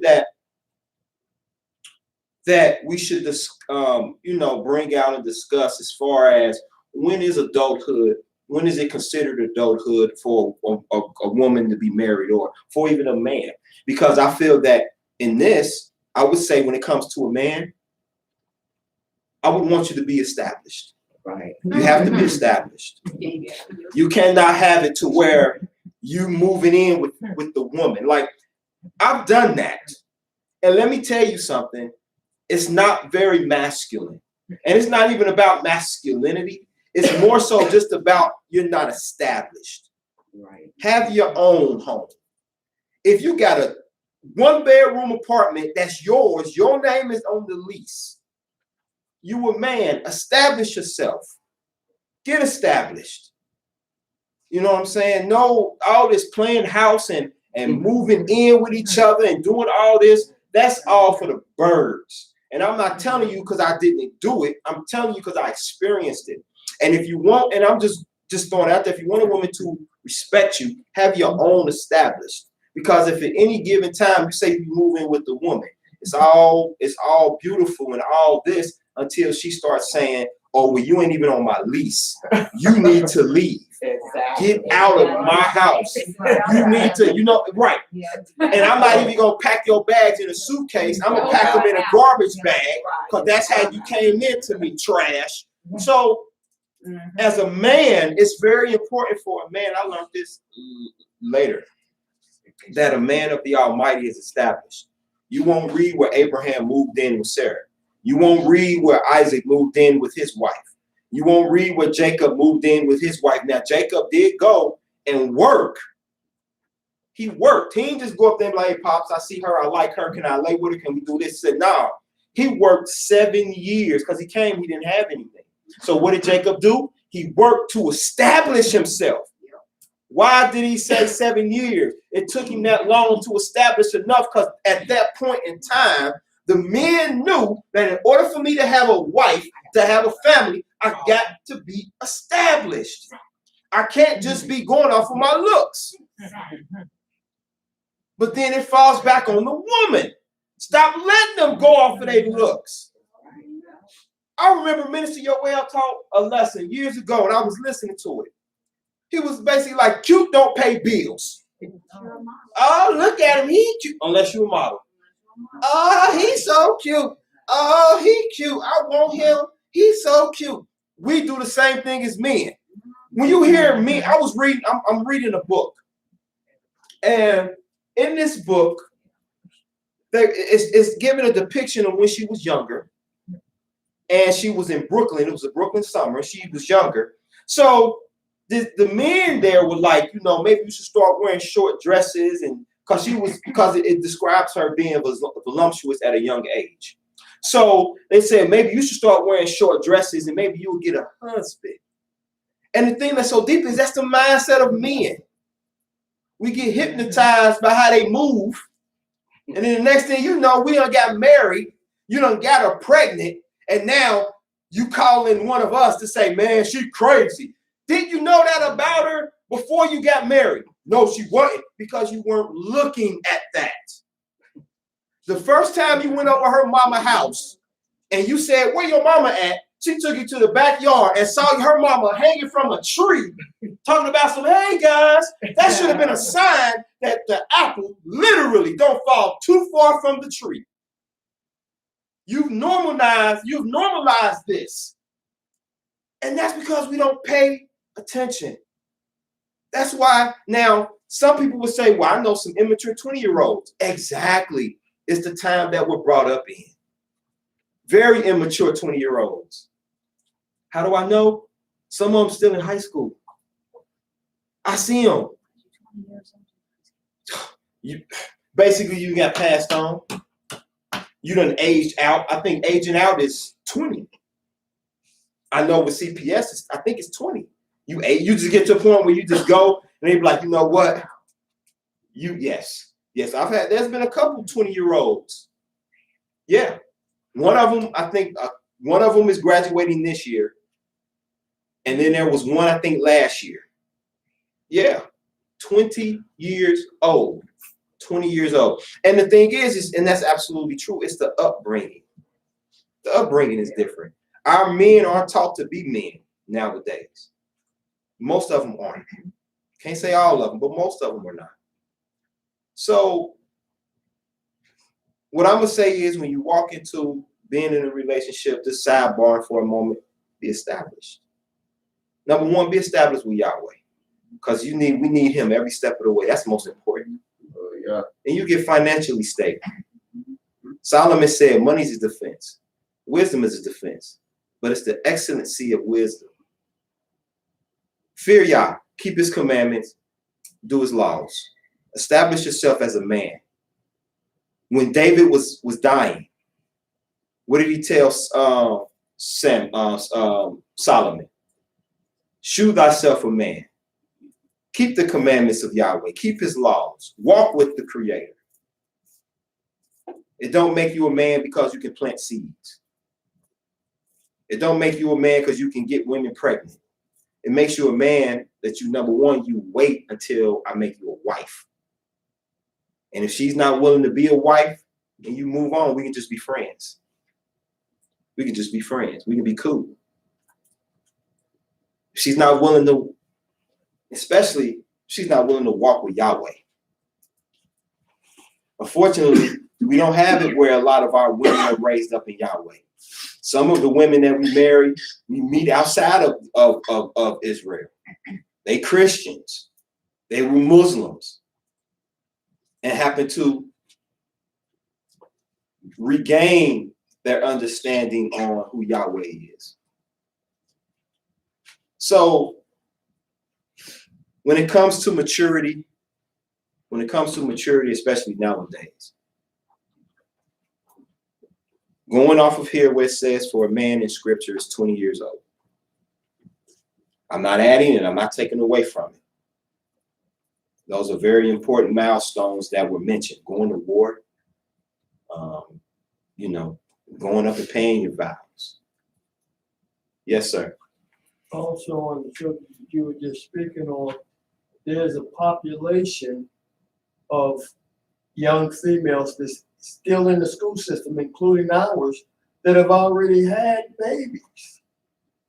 They're still living at home with their mothers. And, of course, in these cases, the fathers don't have a whole lot of say on how the baby is raised because you put the cart before the horse. You see, and did things backwards. And, that's actually kind of rampant just throughout this country, let alone just our specific building that we're in. So you absolutely right. It makes things tough because now you have a child coming up without a stable foundation. There you go. And you can't teach a child what you don't already possess. If you don't have self-discipline, how are you going to teach yours? Say that. And the thing that's so jacked up, as my elder just stated, is dealing with, we have so many young people, and I deviated from my point just a little bit because everything that's being said is relevant. And the thing that's so deep is that when I found out that there are 7, how old are you in 7th and 8th grade? You're like, what, 13, 14? Oh, 12 in 7th grade. 12 in 7th grade. 13. Pregnancy. The rate of pregnancy amongst 7th and 8th graders, I know in CPS is high or was high. Seriously? Not just at certain schools, but within CPS. I don't know about other districts, but I know with CPS it's very high amongst 12, 13-year-olds, 14-year-olds. There's a young man who goes there, who was dating, he has a few babies with upperclassmen when he was, I want to say he was an 8th grader. Yeah. And I'm not talking about these upperclassmen. These upperclassmen weren't in special classes. They were the popular ones. And I was thinking to myself, it's a baby. This your little brother. Your little cousin. Maybe even your little nephew. But nonetheless, it happened. Yeah. Yeah. The 8th grader, she's now a freshman this year. I know you know what I'm talking about. She has a baby and got caught just running the hallways. Because most of the time, these young ladies who think, young men who say, man, I got children, that don't make you grown. Let's make you a baby with babies. Because that's how you're acting. You were an old child when you were 12, 13. Yeah. That's deep. So that's one of the things that,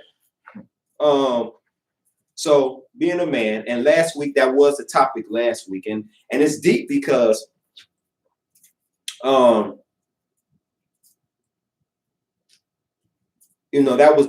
was the consensus. I mean, I'm reading it from scripture here, though, where it talks about 20, the age of 20. Now, what I'm going to do is I'm going to go back and I'm going to study how old was David. Now, some may say, well, that got to do anything? Well, I want to go back and I want to study how old David was. But as a man, it should always be established. Always be established Don't let nobody change that from you. Always be established. Established with Yahweh. Established with your finances. You understand? I remember Minister Elisha said, man, when you were man and you established, he said, even the dog, shalom, brother. He said, even the dog will respect you. You understand? Ashron says, shalom family, and also he want to say shalom to you. Shalom. And then he also says that Rebecca was 14 years old when she married, and then he said if you do the math from Genesis. Good. Isaac was Good.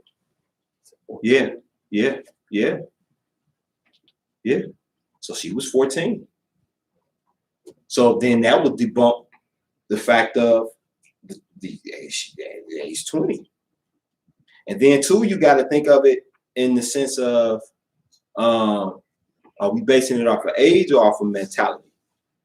See, that's a big thing with us because there's some very mature 14-year-olds,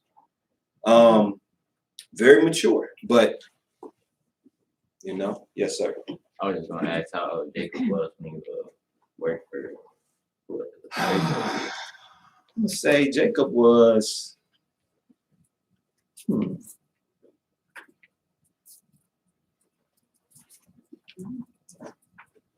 I have a guess, but I don't want to go off of guesses. I'm gonna look that up again. But he was an adult. He was grown. I'll tell you that. How old specifically, that I don't remember offhand. So I just have to look at that again. And I'll get back with you on that one. I can call you. We can talk about that, but I can bring it up too. All right. That was good. Yeah, well. That was good. Praise Yahweh. That was really good. That was really good. And the thing is that the one thing that I've learned, especially with coming up under the teachings of Minister Elisha, was the fact that read, get a book, read, study these scriptures, get in them, study. Because when it comes to understanding things like what is the age and all that, it takes study. And sometimes the study don't end because it's always something new you're going to find. So, but as long as it's consistent, you can consider it truth because truth is always consistent. Praise Yah. So that's a topic that I'm not even finished with. But now I got a little time. I want to go into the clean. Is it possible to be clean in captivity? That's my question. Is it possible to be clean in captivity? Whether physically or spiritually, is it possible to be clean? Let's go to Leviticus chapter 5.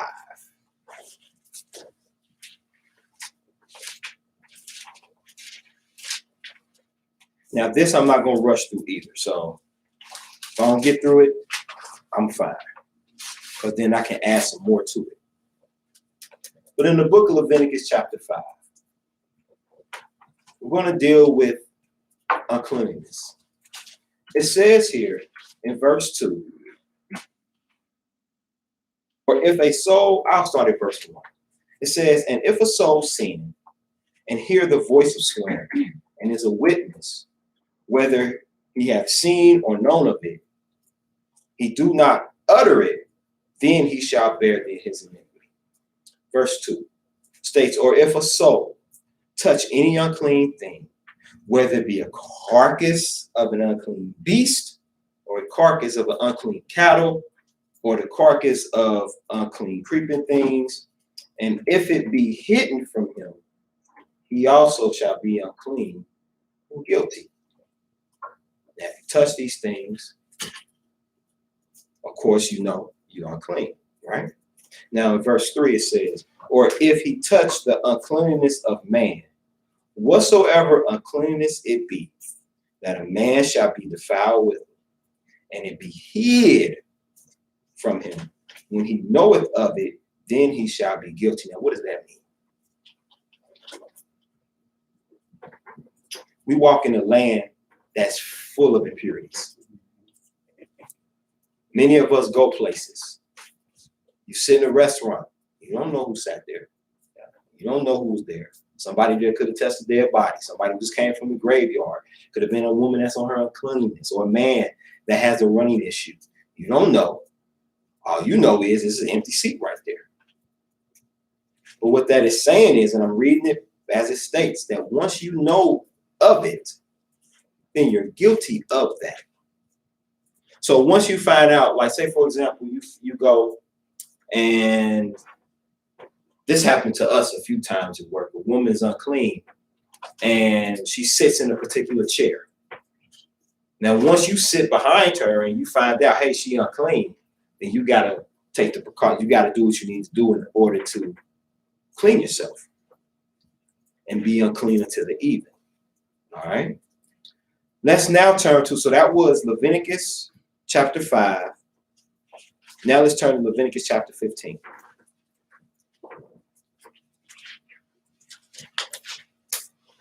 Now, Leviticus chapter 15, of course, this is dealing with first verses 1 to 15 are dealing with the man with a running issue. Okay. Now, when I did research on this, the running issue, the only disease that does not have an age or a particular origin is gonorrhea. And gonorrhea is something that could have been gotten around this time with the same exact symptoms, and which are the running, the pus, and there are some other things that's attached to it too, but the running and the pus. Now, this man here is unclean. So he's unclean. Now, once he is so-called ended of his running issue, then he numbers himself 7 days. And on the 8th day, he shall take to him, in verse 14, and on the 8th day, he shall take to him two turtle doves or 2 young pigeons, and come before Yahweh unto the door of the tabernacle of the congregation, and give them unto the priest. And the priest shall offer them, the one for a sin offering, and the other for a burnt offering, and the priest shall make an atonement for him before Yahweh for his issue. Now, this is dealing with the man with the running issue. Now, what this is saying, what this here is saying, that once you do the process of bathing, then you have to take up the sacrifice for the sin offering, right? So let's say that in these days and times, man has a running issue.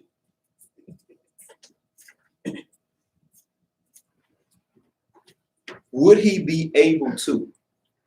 Well, let me say it this way. Man has a running issue. He goes to 7 days, he bathes. Can he be fully atoned for that sin? Just simply because he went through the process, he cleaned himself, he bathed, and he's clean physically, but ceremonially. So is he clean as a whole once he comes off his issue in captivity? And the answer is no. He's clean to a certain extent, but not wholly, because he wasn't able to give up the sacrifices. And I say that because that's one of the things that I really want us to understand, is that we live in a land that's totally defiled. But we still have to bathe our flesh in water. And we still have to show the Almighty that we take his laws, his commandments, statutes seriously. And we have to ask for forgiveness. We have to atone. Now, verses 16 to 18 deals with a man whose seed comes from him. Now, when I read this here and looked at this,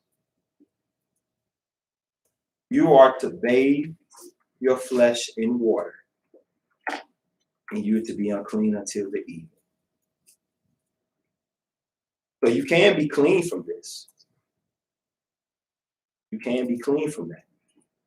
I know some people don't like taking baths because they feel that it's filthy and nasty and dirty. But however, it's a requirement. It's a requirement. You still have to bathe yourself. Any questions thus far? Okay. Yes, sir. All right.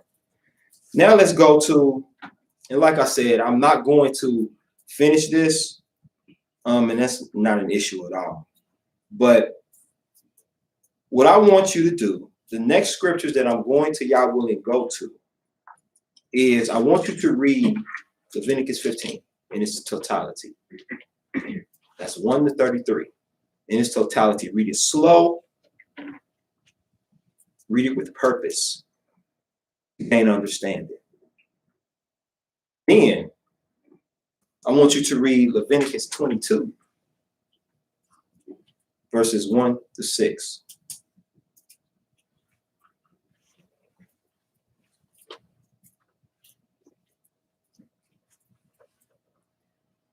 Then I want you to read Numbers 8, verses 5 to 15.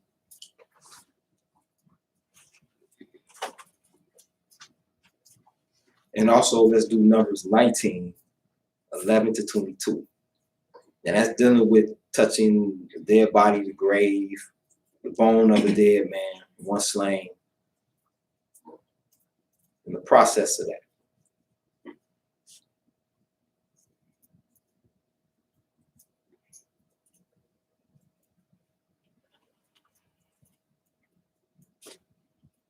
All right.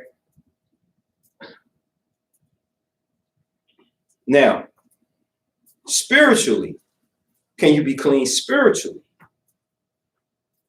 Here are some scriptures I want you to read. And y'all really can come back to it, y'all will next week. Psalms 51 and 10. This is when David is asking the Almighty to give him a clean heart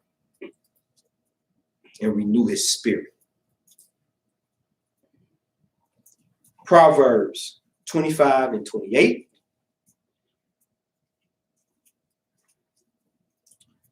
Second Chronicles. Oh, I'm sorry, Proverbs 25 and 28. Second Chronicles, chapter 7 and 14. We're all familiar with that one. And we're also familiar with Ezekiel 18, 21 and 22.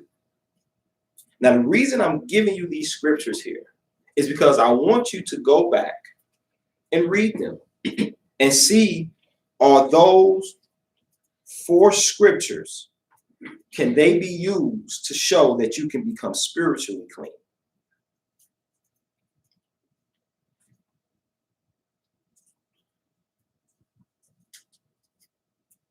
And then I want us to go back and also read Ezekiel 36,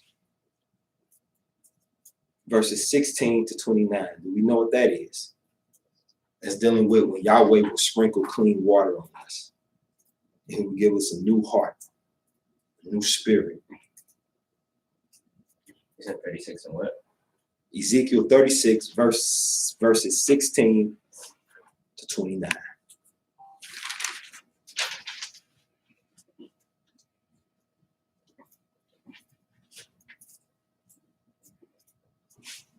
Praise Yahweh. I'm going to read this poem. I'm stepping down. Praise Yahweh. It says, he is the power of powers. He sits upon an everlasting throne.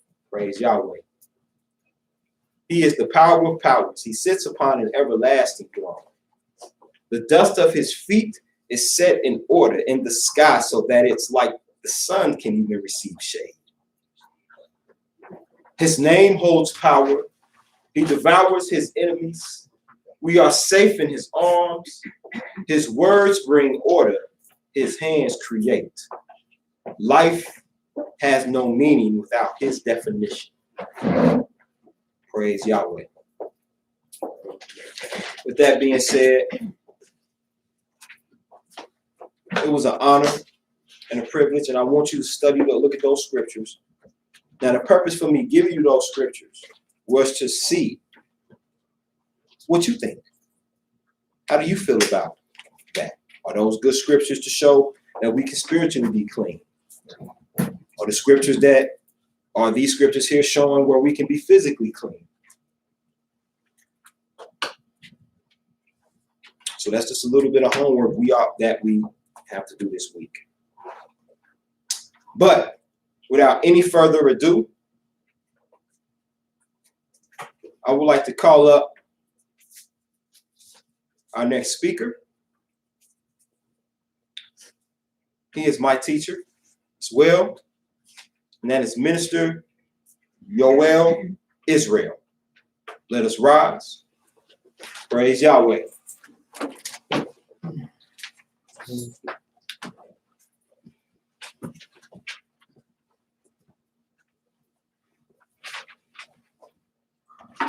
Shabbat shalom. Shabbat shalom. May you see it.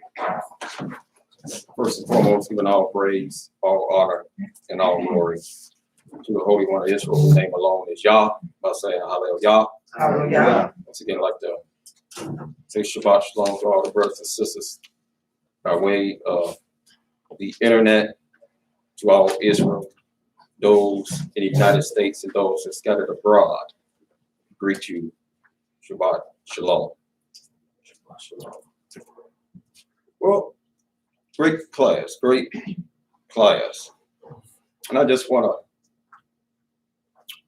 let me have everybody go to the book of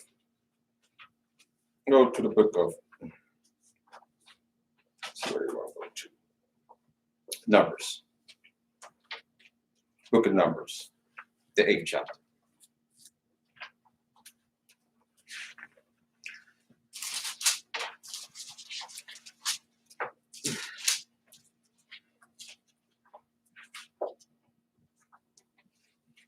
And when you get to the book of Numbers, we're going to start reading in the 23rd verse. And here it states, it said, and Yah spoke unto Moses, saying, this is that belongeth unto the Levites. From 20 and 5 years old and upward, they shall go in to wait upon the service of the tabernacle of the congregation.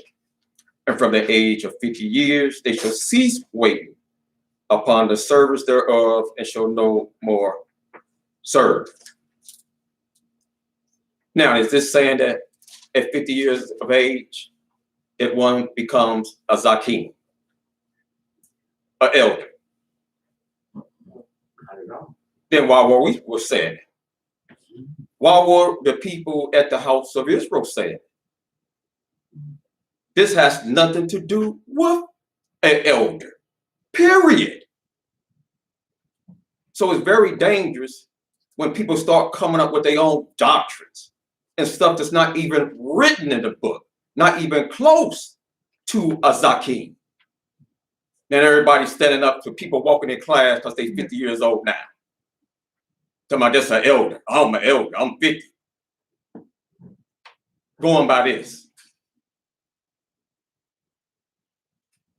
It's really, Israel is in bad shape. Bad shape. And anytime you start following the precepts and doctrines of men, you will fall in bad shape. That's why Yah said the leaders of this people calls them the air, and they that are led of them are destroyed. It's too many doctrines. It's being established by men. It's not by the word of Yah. Period. I heard when Brother Michael was talking about David, how old David was. But we don't know how old David was. All it says was David was a youth. But yet he fought a man of war, which was Goliath. But he was a youth at that time. There's no age given to say when a woman is an adult. And I'm not trying to be funny about the matter. It's just not there. And sometimes we just got to say, it don't say. Just be honest. Got to make up stuff. Start lying to people. It's not there, folks. Nowhere in the book. And you can't not read or study the book from a Western perspective. And that's what a lot of Israelites are doing today. You're not even studying it from your culture, from your Eastern perspective. And measuring a young woman's mind at 16, westernized, to a sister who was raised up in the land under our culture with a totally different mind state, a totally different way of thinking, and a totally different way of living. You cannot mix the two at all. And when you're dealing with, see, a lot of our women, they was betrothed at a young age. 10, 11, 12, 13. They may become a man's wife, but they was not married. Those are two different things. It was arrangements being made. She was still being groomed. Like Jacob said, let me work 7 years for your daughter, Rachel. She could have been 13 or 14 at that time. But that don't mean that he married her at that age.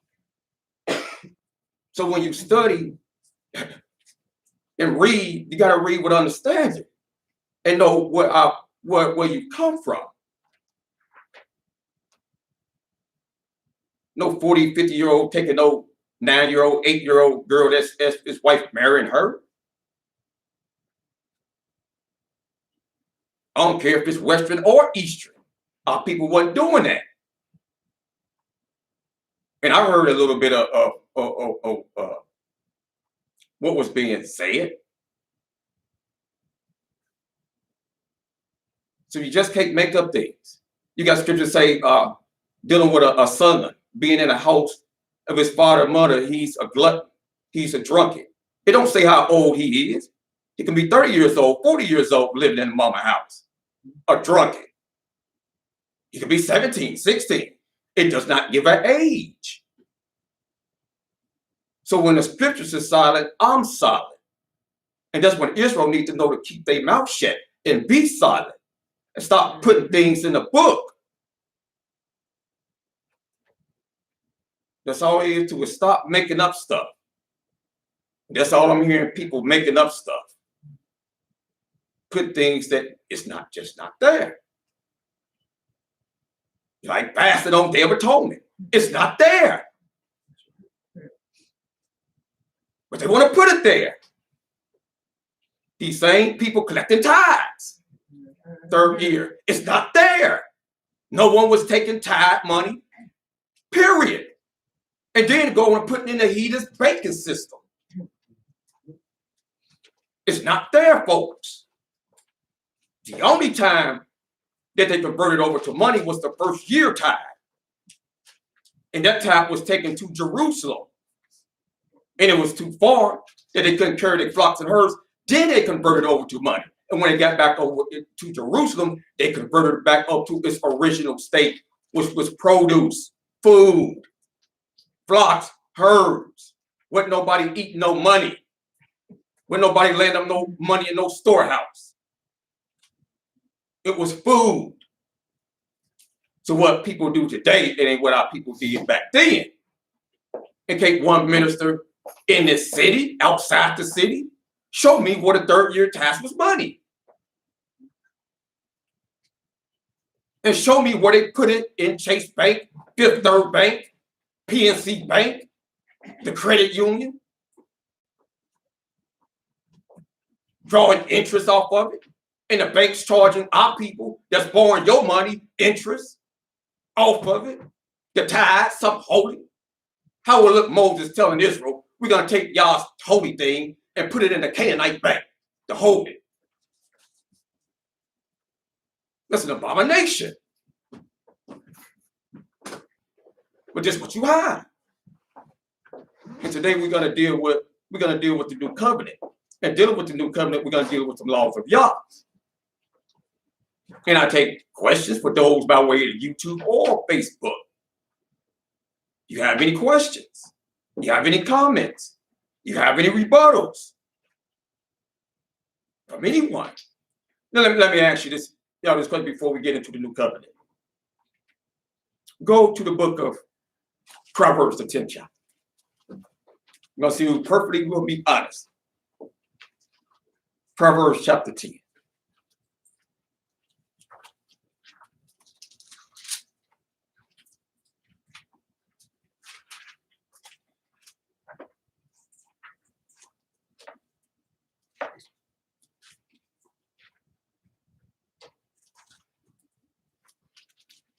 And it says in 11th verse, the mouth of a righteous man is a well of life, but violence covereth the mouth of the wicked.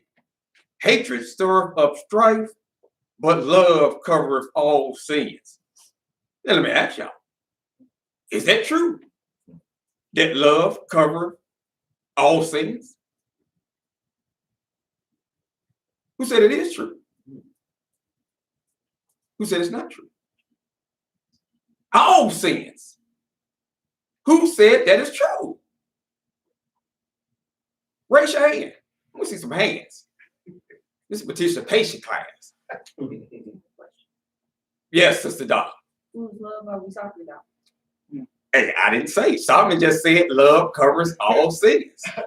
So you want to I would interject? say that Yahweh's love covers all sins. Yahweh's Man's love does covers not. all sins. And man does not. Is man capable of covering all sins?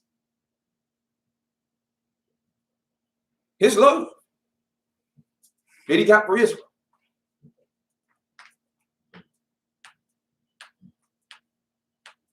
No. And you're right. And you're right. When I read this, when Solomon said love covers all sins, we're not capable of having that type of capacity to cover all sins. I don't know a man, I personally don't know a man, whose wife will go out there and commit adultery on him just one time. Not talking about 2 and 3 and 4 times. And then she keep coming back, telling Thomas, can I come back to you, baby? I know I messed up this time, but I ain't gonna do it no more. She did it again. And she did it again. I don't know no man that's capable of that type of love to forgive her, to pardon her, to overlook that. And then when you go in the law, there's some certain things Yah told us not to cover. And this is one, go to Deuteronomy 13th chapter. Go to Deuteronomy 13th chapter.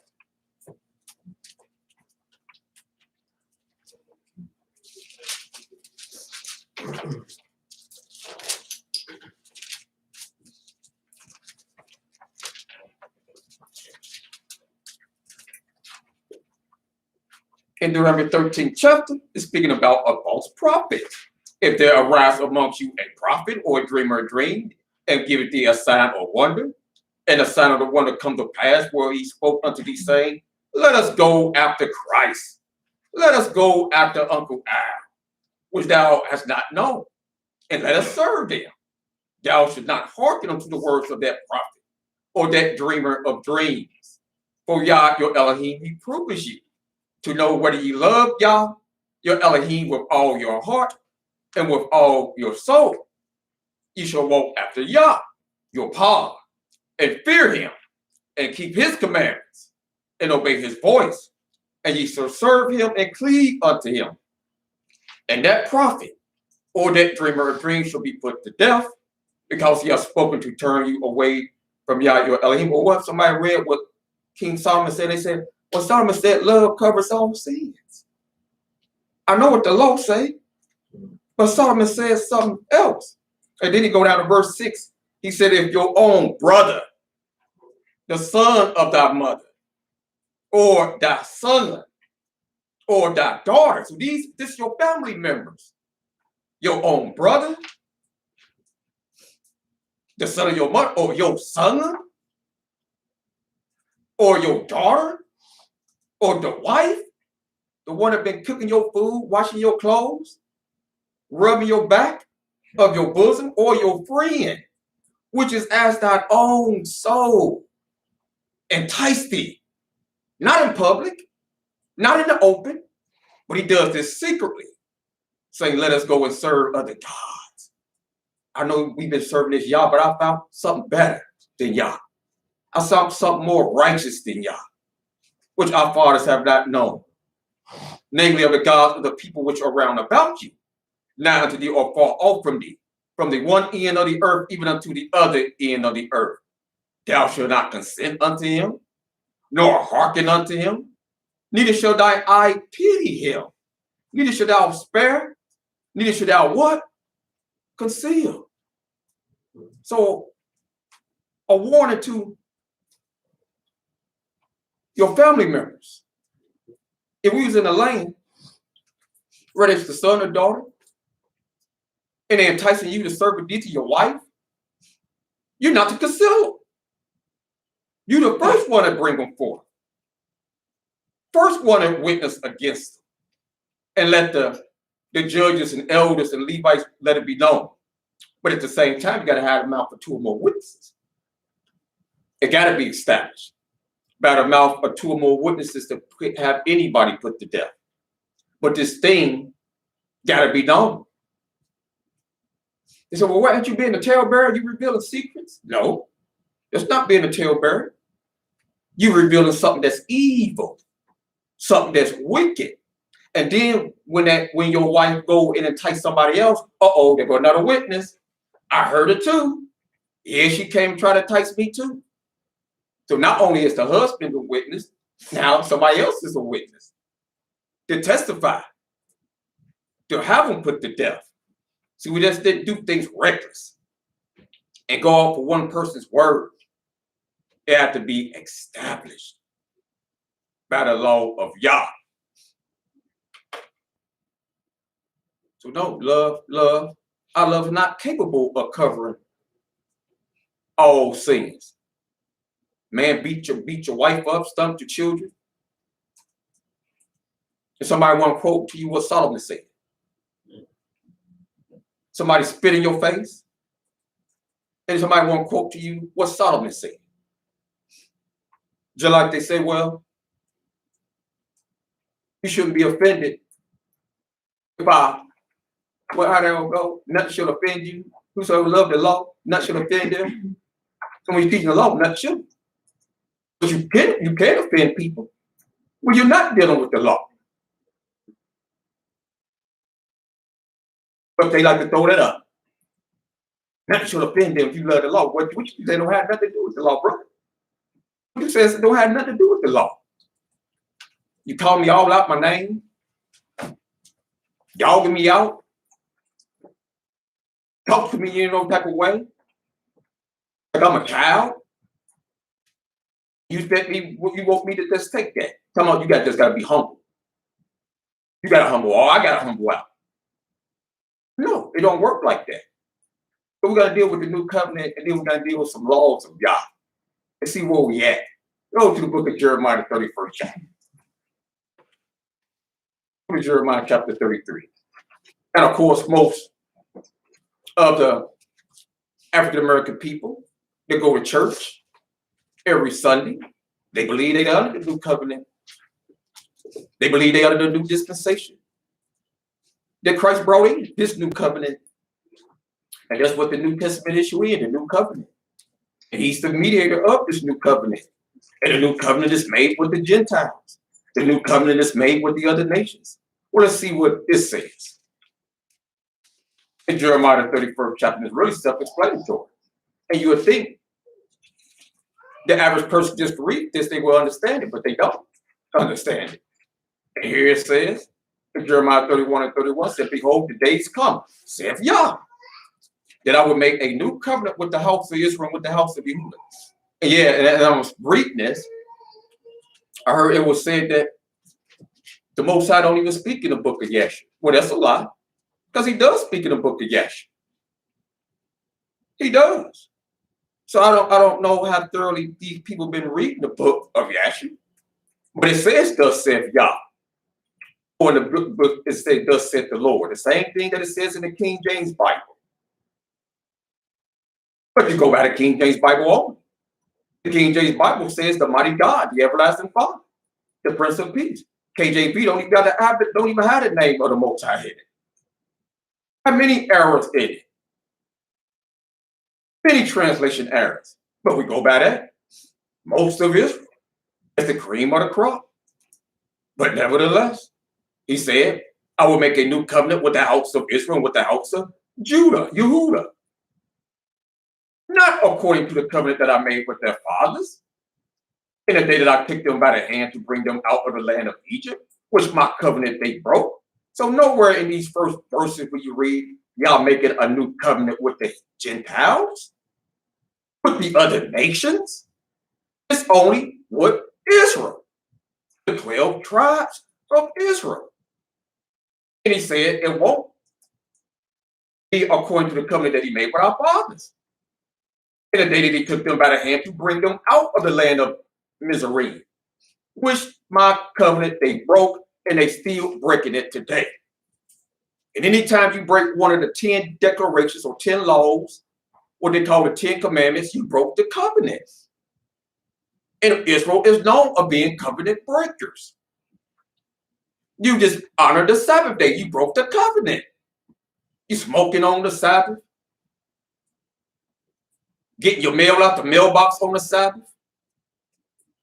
Spending money on the Sabbath. Cooking on the Sabbath. You broke the Sabbath. You broke the covenant. Having relations on the Sabbath.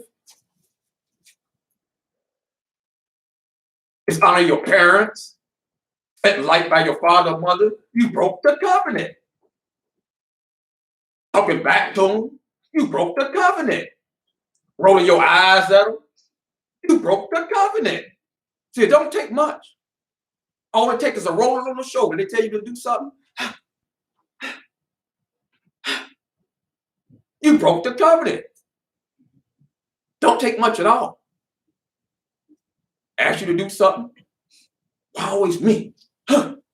What don't they call such a thing? Always me. Call it. You broke the covenant. So easy to do. So easy to do. Who the one to change your diaper? Who the one to make sure you was fed? Make sure you had a hot meal, roof over your head. Who's paying the bills? Doing all that for you. When you forget about it, when you get up there, start getting grown, start smelling yourself. Or when you're young, you start smelling yourself. But y'all said no, I got order. And if you don't follow my order, you die. Or I'll cut you off. But we known to break the covenant. And y'all said, although I was a husband unto them, but this shall be the covenant that I will make with the house of Israel. After those days, said Yah, I will put my Torah, I will put my law in the inward part. Did you read anything about he's going to put the love of Christ in your heart? He's going to put the law of turning the other cheek and love your enemies in your heart. He's going to put it in your heart to resist not evil. No. He's going to put in your heart to tremble and fear your slave masters as if they is Christ. No. He said, I'm going to put my law. That was what Israel don't want to hear. They don't want to hear the law. They talk a good game and act like they want to hear the law. But y'all already had it recorded that they lying children that were not hear the law of Yah, would say to the seers, see not, and to the prophets, prophesy not unto us right things, speak unto us smooth things, prophesy to see. So when I teach them and tell them they shouldn't be collecting tithes, they don't want to hear that. When we teach them and tell them there's no law commanding you to fast on the Day of Atonement, they don't want to hear that. They don't want to hear the law at all. They don't want to hear they can't be smoking weed and cigarettes on the Sabbath day. They don't want to hear that. They're going to do what they want to do. And it's going to be a price to pay for that. And Yah said, and they shall teach no more. Every man his neighbor and every man his brother say, no Yah. For they shall all know me. And all our people don't know Yah. They don't even know that they Israel. Don't even know that they have a land of their own. They think they free here in America. They think they free people. They don't even realize they are in captivity. These Negroes don't even realize they in exile, marching for civil rights, when they should be protesting and marching for human rights. Because you're the only people that they treat lesser than a dog. Treat a dog better than you. You won't dare catch a police kneeling his knee on a dog's neck in public without animal rights activists and the whole community being aflame against him. Animal brutality, animal cruelty, where they could blow your brains out at any time. Well, just another day in America, where a white man can wave a sword and they try to talk him down and bring him in to check his mind state. And they try to check your mind state. They shoot you right on the scene. And we ask questions later after you dead.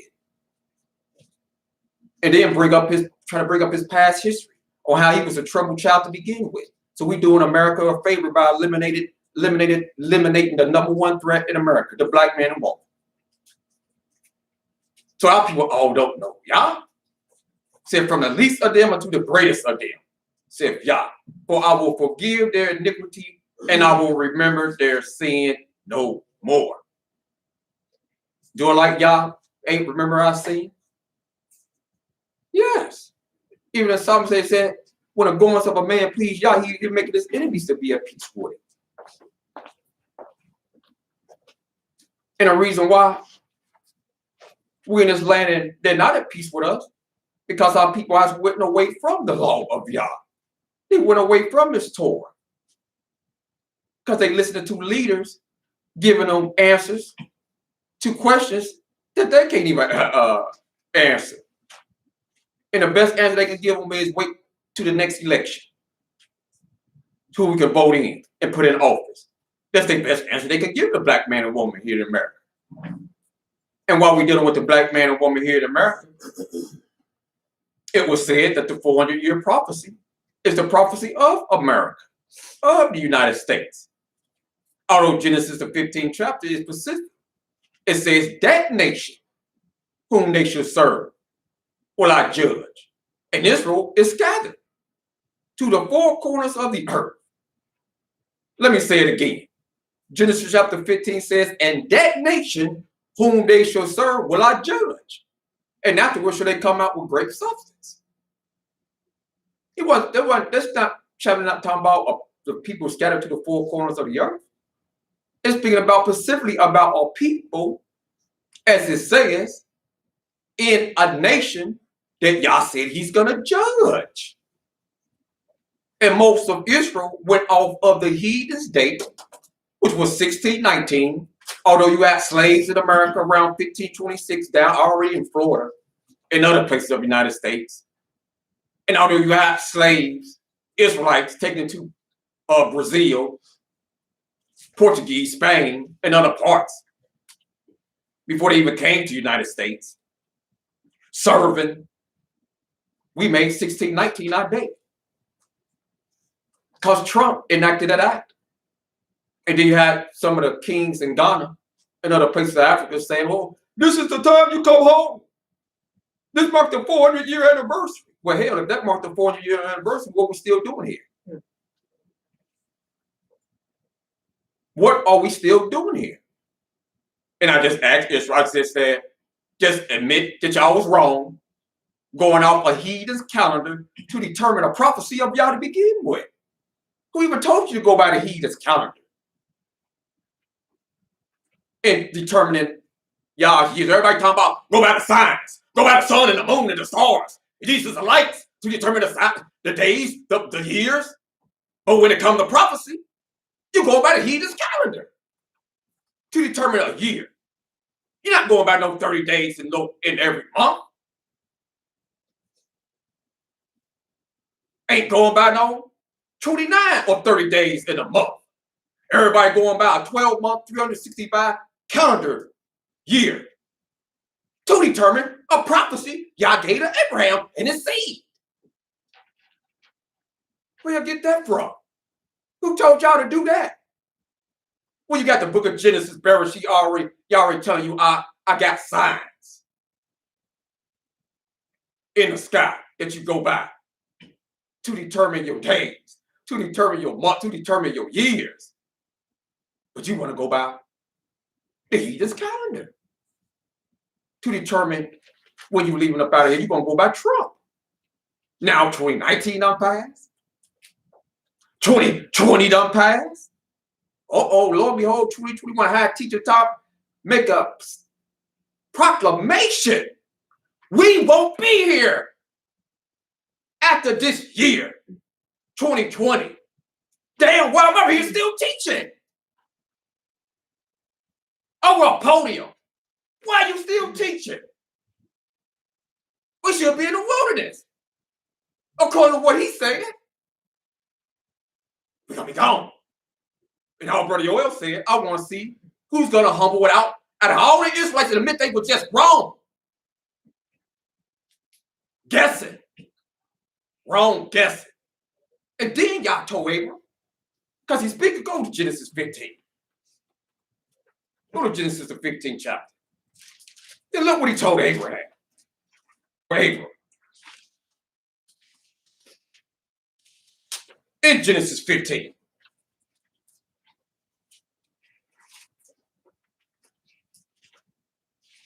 After he told Abraham this, in verse 14, that nation whom they should serve will I judge, and afterward shall they come out with great substance. Thou shalt go to thy fathers in peace, and thou shalt be buried in a good old age. But Abraham, know of a surety, in the fourth generation they shall come hide again. Who was they? He wasn't talking about our people at this time. He's speaking about the same people in verse 13 and 14. In their fourth generation. The people that's going to go into this strange land. There's people who are going to be serving these people, being afflicted. He said, they shall come hither again, for the iniquity of the Amorites is not yet full. He wasn't talking about us from Abraham. Do you know how many generations it is from us to Abraham? Folks, way over 4 generations. 4th generation.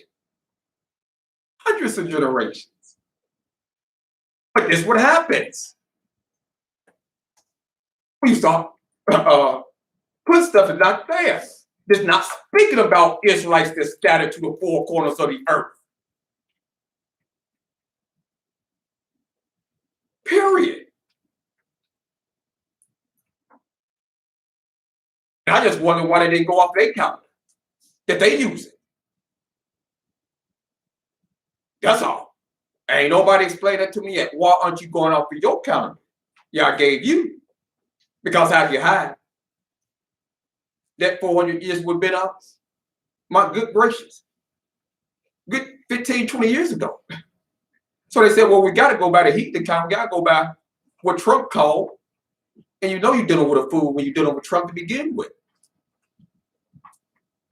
And then by you being limited to the KJV only, you're going to be making up stuff. He's the abomination that make desolate and all this type of stuff. See, I listen to people when they talk. How is Trump the abomination that make desolate? How is he become the abomination that make desolate? And we got to wait 45, 30 some more days after August the 19th to see what happens. But this is what happens. Don't even know what the abomination to make desolate is.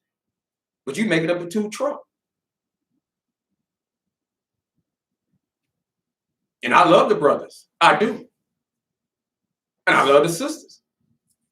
But I get irritated when people start making up stuff. And no need to it when you got the book. Start putting things in a book that's not even there.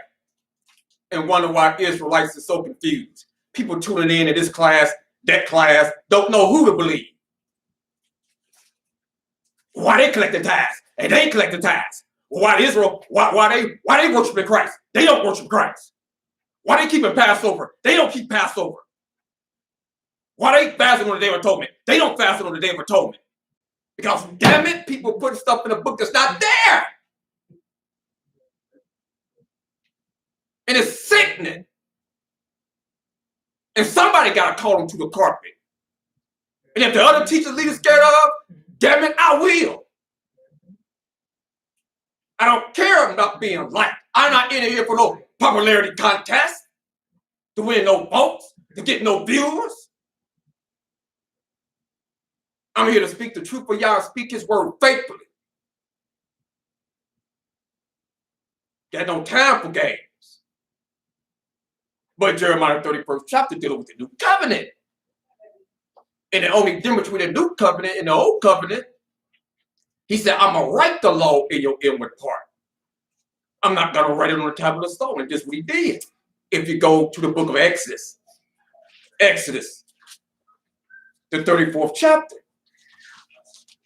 did what Yah did with his finger and wrote on a tablet of stone.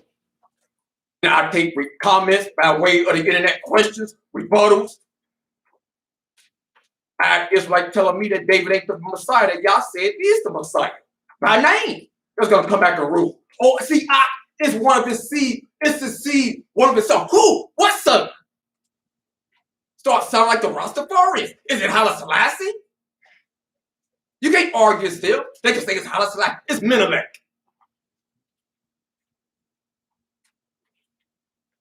Start making up stuff when Yah is exact. He means what he says. He says what he means. He said David through Hosea. He said David through Jeremiah. He said David through Ezekiel. He said David through Isaiah. He said David through Psalms. David said David. And I asked him, who is the prophet amongst us today?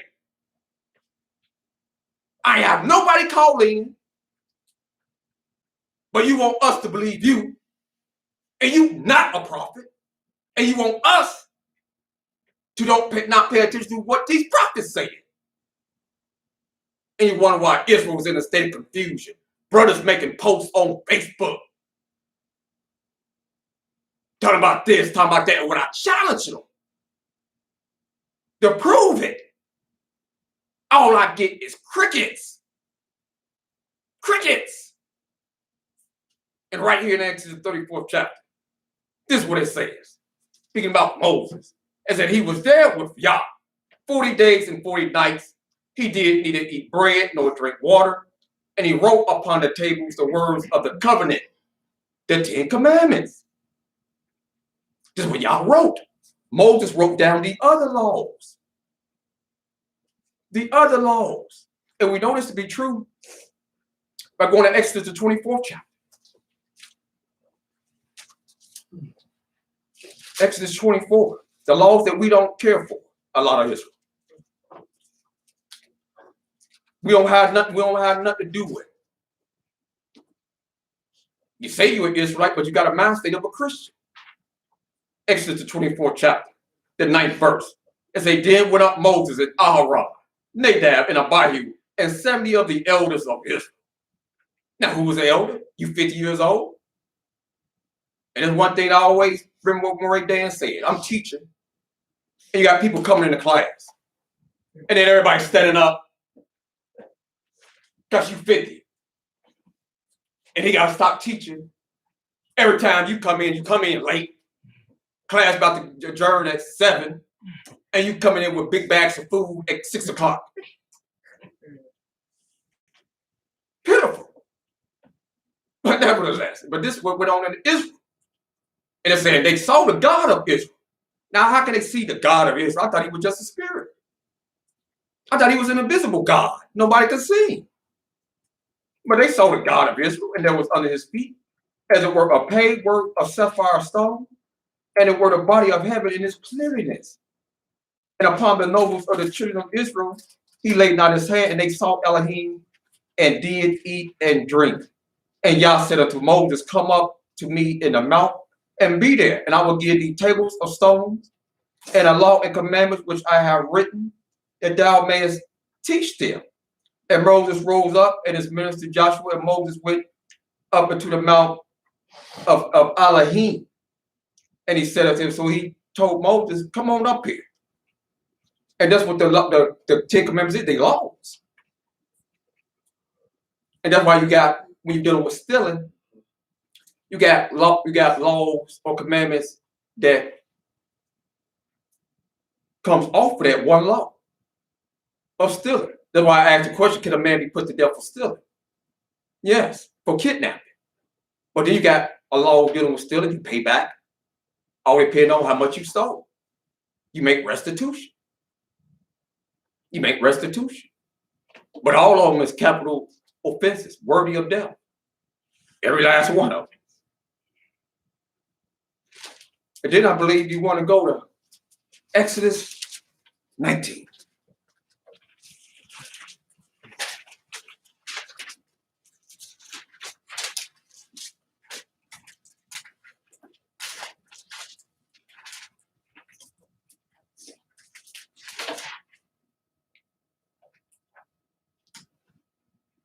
And in Exodus the 19th chapter, let's see. Exodus the 19th chapter, verse 7 said, Moses came and called for the elders of the people and laid before their faces all these words which Yah commanded him. And all the people answered together and said, all that Yah has spoken, we will do. And Moses returned the words of the people unto Yah. And Yah said unto Moses, lo, I come unto thee in a thick cloud, that the people may hear what I speak with thee, and believe thee forever. And Moses told the words of the people unto Yah. So Moses being known as the lawgiver, and Yah called him up on the mountain those 40 days and 40 nights, and gave him the laws, taught him the laws, and he wrote the laws down as well to give to our people, to teach our people. And there wasn't nobody more wiser than Moses. Trust and believe that. No Israelite more wiser than Moses. This man was so wise. Y'all said, I'm going to take the spirit, some of the spirit off of you, and I'm going to put it on the elders. That they may get the wisdom, little bit of wisdom I gave to you, and judge the people justly. Moses was a wise man. The only prophet that spoke to Yah face to face and mouth to mouth.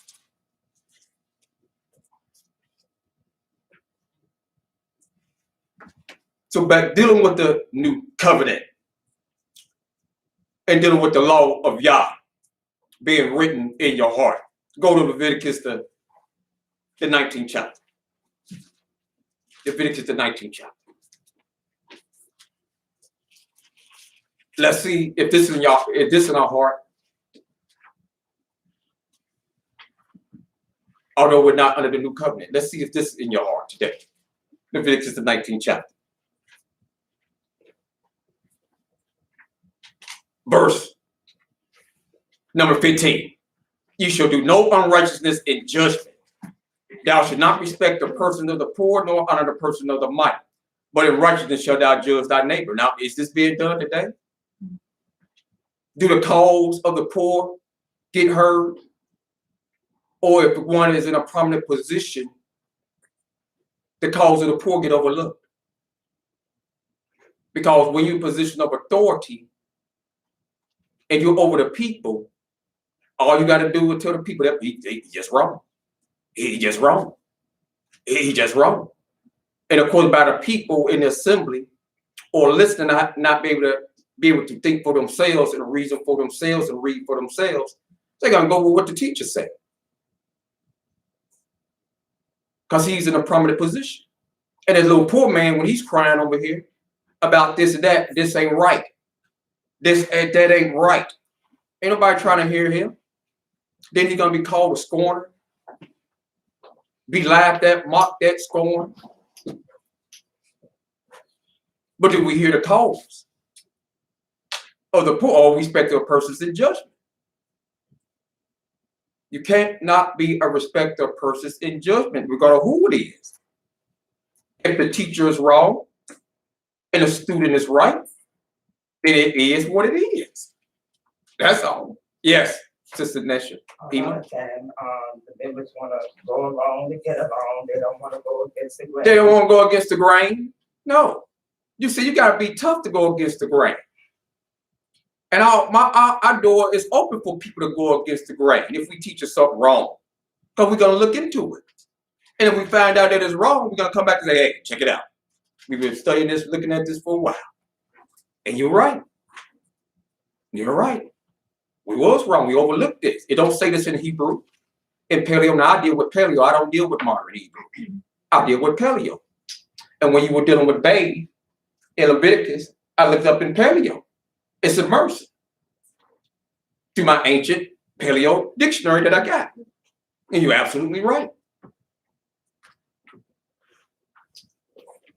But oftentimes the students in places they don't have to they're just afraid. They're just afraid. That's all. They don't want to get mocked at. But you can't be a respected person. Thou shalt not go up and down as a talebearer among thy people, neither shalt thou stand against the blood of thy neighbor. I am Yah. Then it says, thou shalt not hate thy brother in thy heart. Thou shalt in any wise rebuke thy neighbor and suffer sin upon. Who want to explain this? What does this mean to them? What does this say? Thou shalt not hate thy brother in thy heart. Thou shalt in any wise rebuke thy neighbor and not suffer sin. What does this say? Yes, sir. If you see your brother doing wrong, then you should correct him. If you see him doing something wrong, you should correct him. Now, is it a way that we should correct him? Yes, sir. How? In righteousness. In righteousness? How about doing it in angry words, in anger? Should we correct anyone in anger? Or would soft words be better? Turn away wrath. You gotta remember, you're dealing with Israel. Israel don't like correction to begin with. You see. And then sometimes you can say it as be as diplomatic as you can. Say it as nice as you can. They're still gonna be mad at you. Because it came from you. Mm-hmm. Now, if it came from somebody else, they respect it. But since it came from you, and I really don't care for you to begin with. Did Dan used to say that all the time?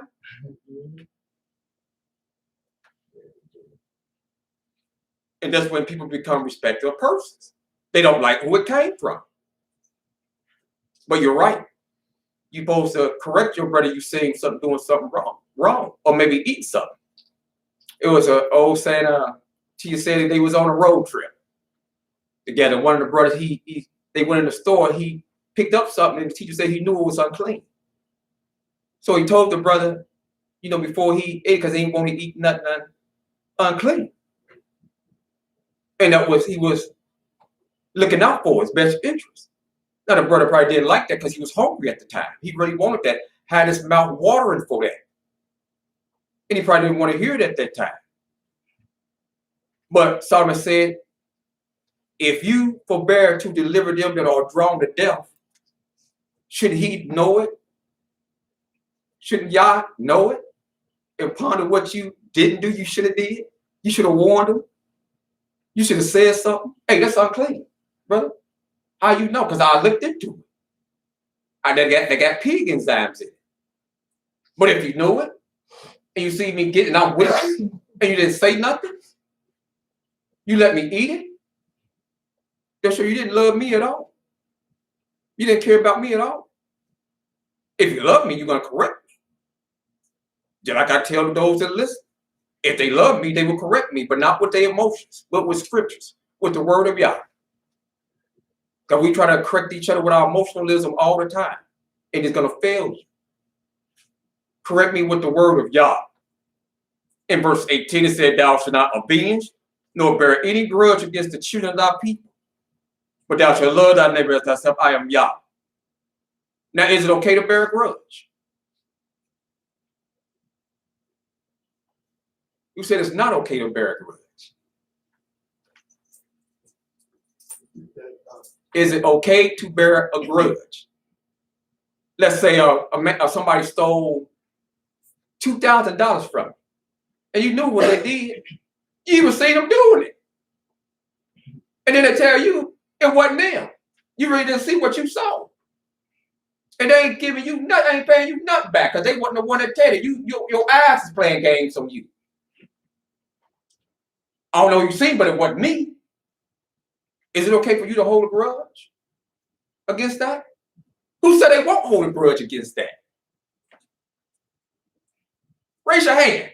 Participation time. Who said they won't hold a grudge against that? And be totally honest on the Sabbath day.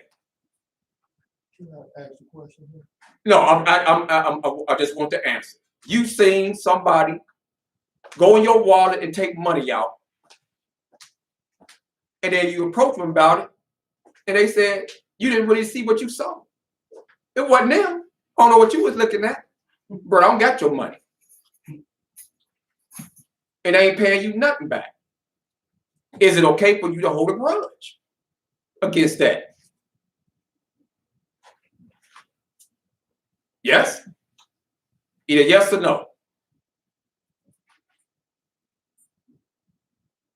You said no? It's not okay for you to hold a grudge. It's not okay. It's not okay, good. You hear him say it's not okay for you to hold a grudge. Anybody else? Yes? That's anybody else? Be honest with yourself, because if you can be honest with yourself, you can't be honest with nobody else. I go with what already Jim said, and the reason being is that I had a person lie on me, said I took money that I did not take. I did not hold a grudge against this individual. In fact, when I saw her in Kroger's one time, I embraced her. I did not hold a grudge. And for somebody to lie on you like that and a member of your Bible class, but I did not hold a grudge. I mean, it hurt for a while, but I let that go. I figured the Almighty would take care of that. So no, I did not hold a grudge. So I go with Let me tell you. I will hold a grudge. I ain't gonna forget. I will hold a grudge. I gotta keep it real. I will hold a grudge. Somebody just took, and I know they took it. I seen them with my own eyes. They gonna lie to me in my face. I will hold a grudge. Now, is it right? Am I violating this law? Yes. You gotta. That's right. Anybody else want to comment? I do. Yes, Maria. Like I said, it's, according to my understanding, it's not, but I want to give an example. I'm saying exactly what you were just saying. Yes. I have held a grudge and I want to do something really bad. But if I keep myself right, I know y'all gonna take care of that situation for me. So I had to work myself so I can let that grudge go. Now I do like my father said. I try to love my brothers. I might not always agree with what they do. You can still love them after this. You can still love them after this. After they did what they did to you. I ain't As gonna be close to them. But see, here's the thing. Y'all is gonna determine who the apple of his eyes, who is focused. That's just like, let me give you an example. Hear me out now. Y'all don't be long with it. I won't be long with it. But if y'all say that you the apple of his eye, and this person, that person, and I don't necessarily agree because something has been done to me, I might be ticked off for a while, but I'm trying to work myself into letting that go because I know y'all gonna take care of it. Because everybody that's supposed to be the apple of his eye might not be, but I can't judge somebody else's relationship with the Creator. That's between the Creator and them. So I'm saying, for me, it's not right to hold that grudge. I've done it, but I gotta let it go. I gotta ease up out of it because Yah is gonna be the determining factor. Okay, because this whole thing goes together. Said thou shalt not avenge nor bear any grudge against the children of people, but thou shalt love thy neighbor as thyself. I am Yah. So I'm taking this whole thing in context. Not only do you know that they stole from you and lied to you, you still got to love them as yourself, according to what you read here. So, yes, Maria. Did I call him Maria Mike? Yes. Well, what you just read, see, I don't know, because if they gonna do that in front of me, they can do something else and in front of me and think that that's gonna go okay with it, but well, with me, it's not. Maria Michael. I was thinking, just real quickly, I was thinking about that word grudge, and how it avenge, because when you're holding a grudge, you're seeking vengeance in a sense. I don't see where that's holding a grudge at all. Where you done stole from me and you done told me you're not gonna pay me back. Just me letting you walk away with your life is mercy. But you done you stolen from me and you've told me that you ain't gonna pay me back. I don't think that's holding a grudge if I choose not to deal with you no more. That's just dealing with you with a long handled spoon. Now, if the Almighty wants me to take care of my enemy, at that point, you're my enemy. You done stole from me. You broke the law willingly. So the Almighty you already showing you don't care about Yah. So if you don't care about him, you don't care about me. But if you my enemy and he tell me to still get you bread and water, if I see you and I got it and you need it, I'll feed you. But I don't have to forget about that. That's an offense that you did. Go to 1 Kings. Now the scripture said David was a man, some scripture say after his own heart, after his own choosing. Go to 1 Kings, the 2nd chapter. Let's see what David was he wrong here. Say that. 1 Kings chapter 2. Yeah.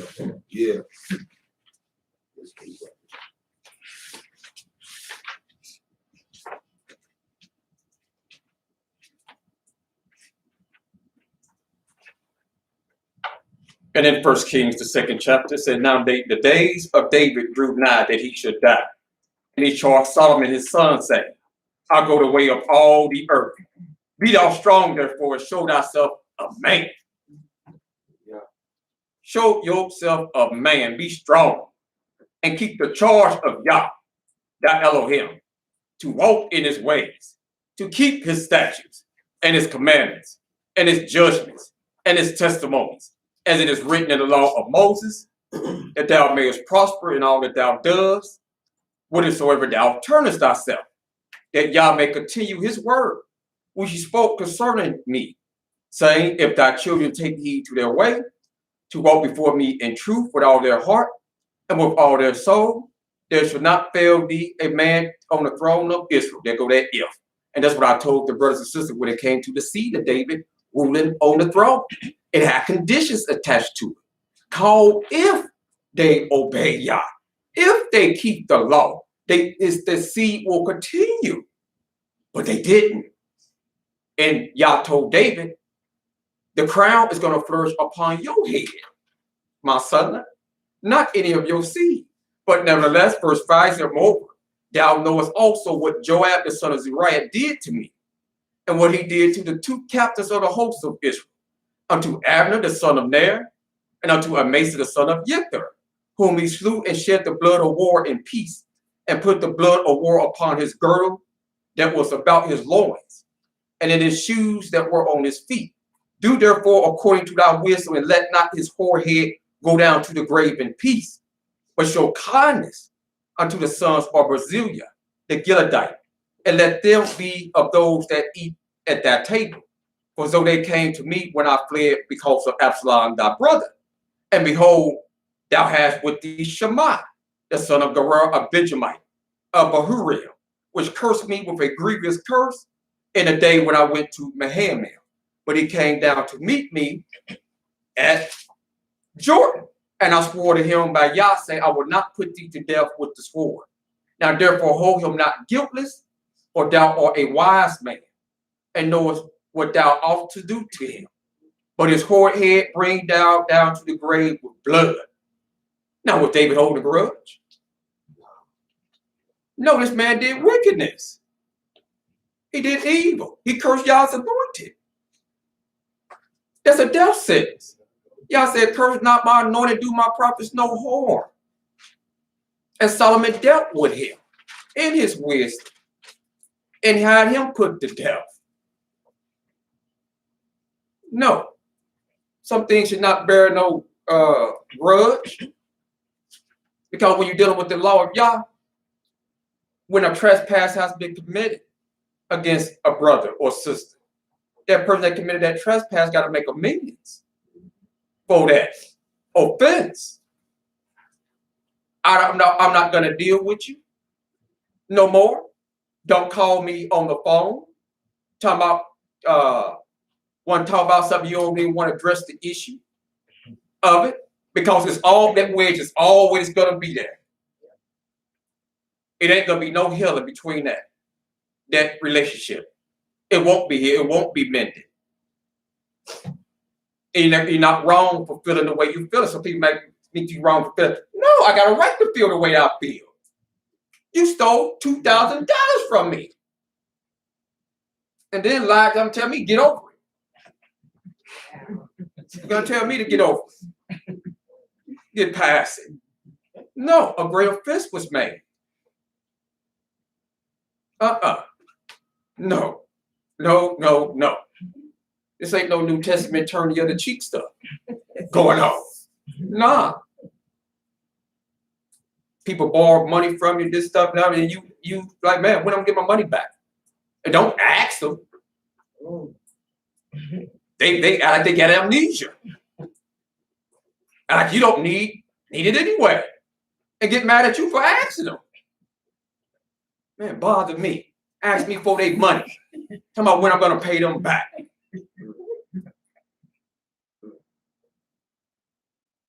That's why certain people, I just give them money. Right. That way you gotta know the person you're dealing with. You just give it to them. But people will get mad at you for asking them, do they get your money that you need at this time? That's how Israel, you're dealing with a treacherous people when you're dealing with Israel. No, ain't nothing wrong with that. Go to Leviticus, the 18th chapter. Expect me to love you as myself. So you don't love me. That's right.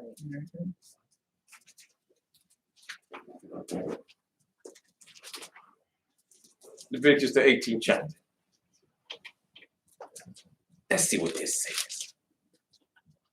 Dealing with the new covenant. And I'm saying the law, because the law ain't written in our hearts. At this point in time, Leviticus, the 18th chapter. And y'all got laws. And this is what he said. Leviticus, the 18th chapter. Yah spoke unto Moses, saying, speak unto the children of Israel, saying to them, I am Yah your power, after the doings of the land of Egypt, where ye dwelt, shall ye not do, and after the doings of the land of Canaan, where I bring you, shall ye not do, neither shall ye walk in their ordinances. Ye shall do my judgments and keep my ordinances to walk therein. I am Yah, your Elohim. Ye shall therefore keep my statutes and my judgments, which if a man do, he shall live in them. I am Yah. None of you shall approach to any that is near of kin to him, to uncover their nakedness. I am Yah. The nakedness of thy father or the nakedness of thy mother, thou shalt not uncover. She is thy mother, thou shalt not uncover her nakedness. And I gotta always hit this from time to time. No or Ema in Israel should be undressing in front of their daughter or son. Don't matter. No Ema. No Ah. That's an abomination. But this goes on, you'll be surprised, in a lot of, not only African-American homes, a lot of Israelite homes. Mama in the bedroom with the daughter getting undressed. Father in the bedroom with the son getting undressed. No. Already running around the house half naked to begin with. Cover up. Y'all teach our people to cover up. Don't be showing your tail. Nobody, a grown man walking around, people seeing your butt crack. That's an abomination. You bend over, you see the whole crack just going down. Oh my goodness. Wear some pants that fit. I mean, I see this at the job at work. People bending down, white men, they big, heavy black men just bending down, and even some women with those pants, sweatpants, tight pants on. They bending over, seeing the crack of their tail. Oh my goodness. Nobody want to see that stuff. My goodness. Cover up. Women of today, all in Hollywood, they want to wear the dresses with just leave it all open. Yeah. Just want to have this half of the breast showing, that half showing. So what? And the husband let them dress like this. Popular. The more skin they show, more attention they receive from a bunch of dogs and heathens. But this is the way of Western culture now. They don't want to cover up. And this is what it says. Go to the book of Genesis. This is what took place. Go to the book of Genesis. The 9th chapter. You don't look on your father's and mother's nakedness. Genesis, the 9th chapter. Cover up in your places of assembly. Some places don't have dress codes. You have to have a dress code. You got to have one in your own house. You got to have one in your sanctuary. You better have some type of dress code. People coming in dressing all type of way. Genesis, the 9th chapter. We're going to start reading at the 20th verse. It said, Noah began to be an husband, and he planted a vineyard, and he drank of the wine and was drunken, and he was uncovered within his tent. And no child go in the father's and mother's room when they got the door closed. Just open up the door and go and eat. It's something called knocking and asking, can I come in? Nowadays, youth just barge in. Then they see something that their eyes shouldn't see. This goes on. But and Ham, the father of Canaan, saw the nakedness of his father and told his 2 brethren without. So this wasn't no something that he saw one of the other brothers doing something with their father or their father having somebody. No.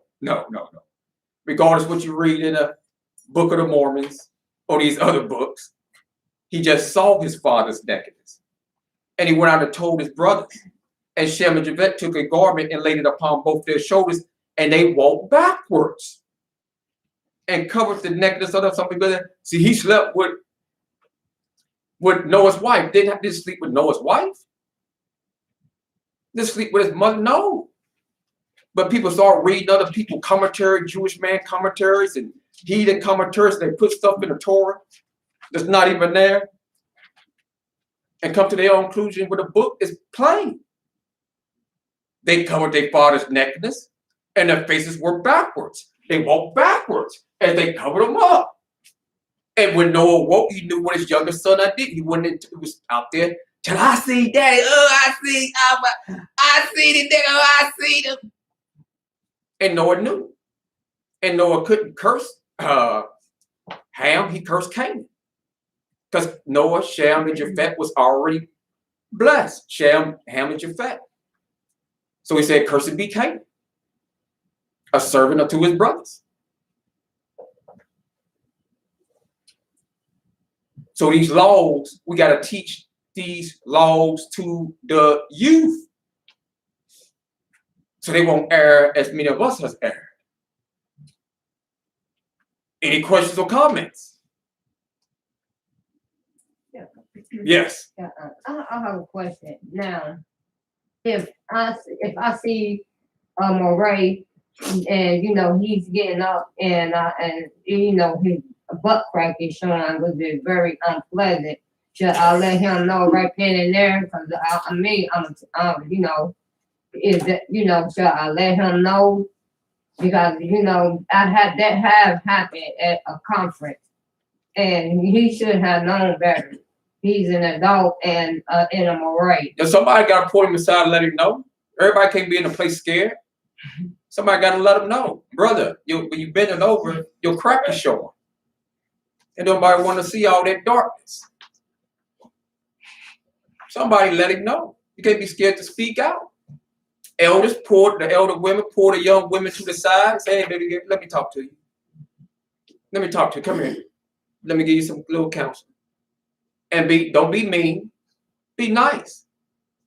But you have a lot of soft-hearted men, that you know, that They can scared to take, say something. you know, And they scared to take they get repression. offensive when Yeah. you're telling them the truth. Yeah, they get offensive. Everybody can't handle the truth. Men are just as sensitive as women today.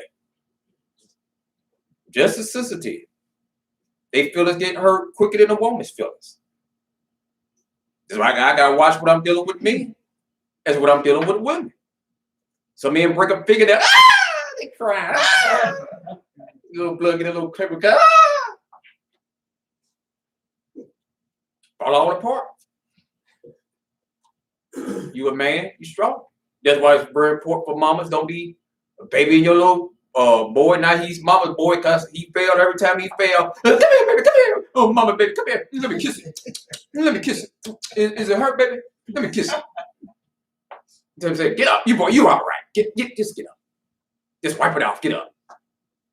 And now he's mama boy because you babied him all the time. You got some mama boy Israelites out here, men. Mama, they can't do nothing for themselves without mama. Without mama. Calling up mama. Mama. Mama. They lost out there on their own. And they grown men, still 40 years, 50 years old, ain't working, playing Xbox. Playing Xbox, letting no woman take care of him. He at home drinking beer, playing video games while she's out working. You see, you my helpmate is, you know how it is, you know. But you can't work. Why can't you work? You mentally not capable of working. If something physically wrong with you, you can't get a job. Shoot, I ain't about to grow with what? $12 an hour fooling with all those people? No. What you gonna do, brother? Your house going into decay. You supposed to be the head. You supposed to be the leader. Well, she can lead. She can take over. She doing all right. We doing all right with her doing her little do. We getting by. And you wonder why the nation's in the state of condition that it is.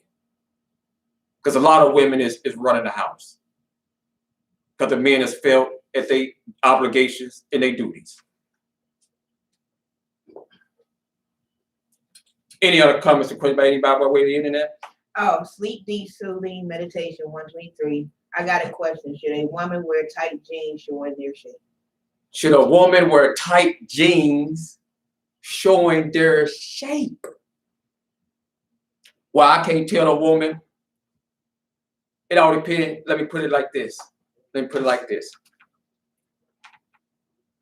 Tight jeans. First of all, is it paid for a woman to wear pants? There's nothing in the law forbidding for a woman to wear pants. Now, I would think I'll have to say that any respectable woman will not wear tight pants if she want her stuff to breathe properly. If she don't want a yeast infection, then I'll advise her don't wear no tight pants because you don't want your stuff being wretched out there. And tight clothing cause certain things to come upon a woman that she just don't want. But a lot of women wear tight clothes. Some they wear for different reasons. Some for attention. Some for they was just mama. That's what they mama wore. So they are repeating what they mama wore. I see a lot of Israelite women wear tight clothing. Tight clothing. That's a prerogative. Shouldn't. That's a matter of one opinion. All depends on how people look at it. Some people like tight clothing. 200-pound man, he want to put on some skinny jeans. I done seen it. I done seen it all. So when you dealing with Israel, you get everything. When you're dealing with our people, you get everything.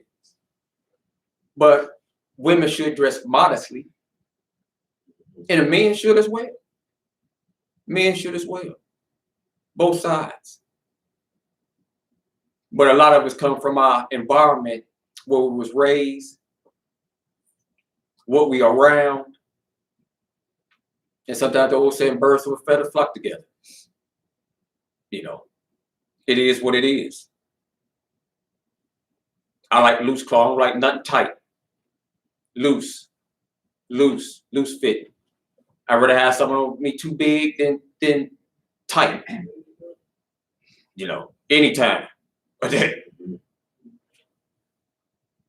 yes, I want to bring out this law. Any other questions? Go to Exodus, the 22nd chapter.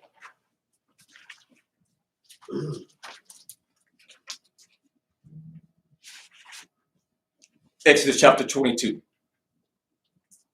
Verse number 25.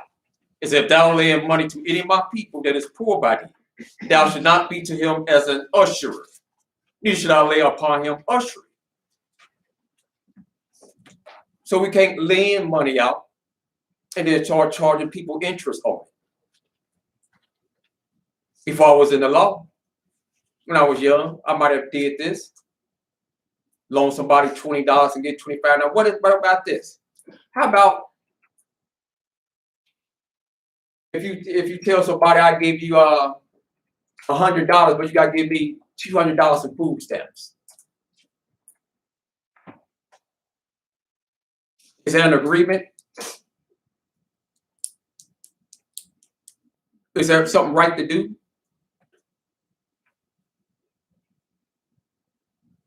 You giving them 100 for 200. Is it okay? Anything wrong with that? Who say there is nothing wrong with that? They got 5 babies. You a single man, but you get stamps, and you say I give you 100 if you give me 200. Anything wrong with that? Nothing wrong with that. What you saying? You give them I'm saying I'll give them $100. You giving them $100 and they giving you $200 in stamps. And you know she got 5 babies, little ones, or 3 or whatever. And you a single man. You a single woman. That's wicked. I'm gonna say that's wicked. But on the street food stamps, only got 50% of the value of cash. No, what it is he said I'm gonna give you 100 if you give me. Now if she say I got 200 for your 100, that's different because she's offering. But you saying in order for me to do this for you, you're gonna have to give me more Yes. than what you're asking. And that's just what the banks do. Mm-hmm. You go in and get a loan for $1,000, they say, Interest. or these cash places, you go get 1,000. By the time they done with you with interest, literally 70% interest, you paying back $3,000. That's usury. Yeah, so you got to be careful when you making agreements and telling people this and saying this. I give you 100, but you got to give me 200 or 225 in stamps for this, because you could be violating the law of YAH. Could be.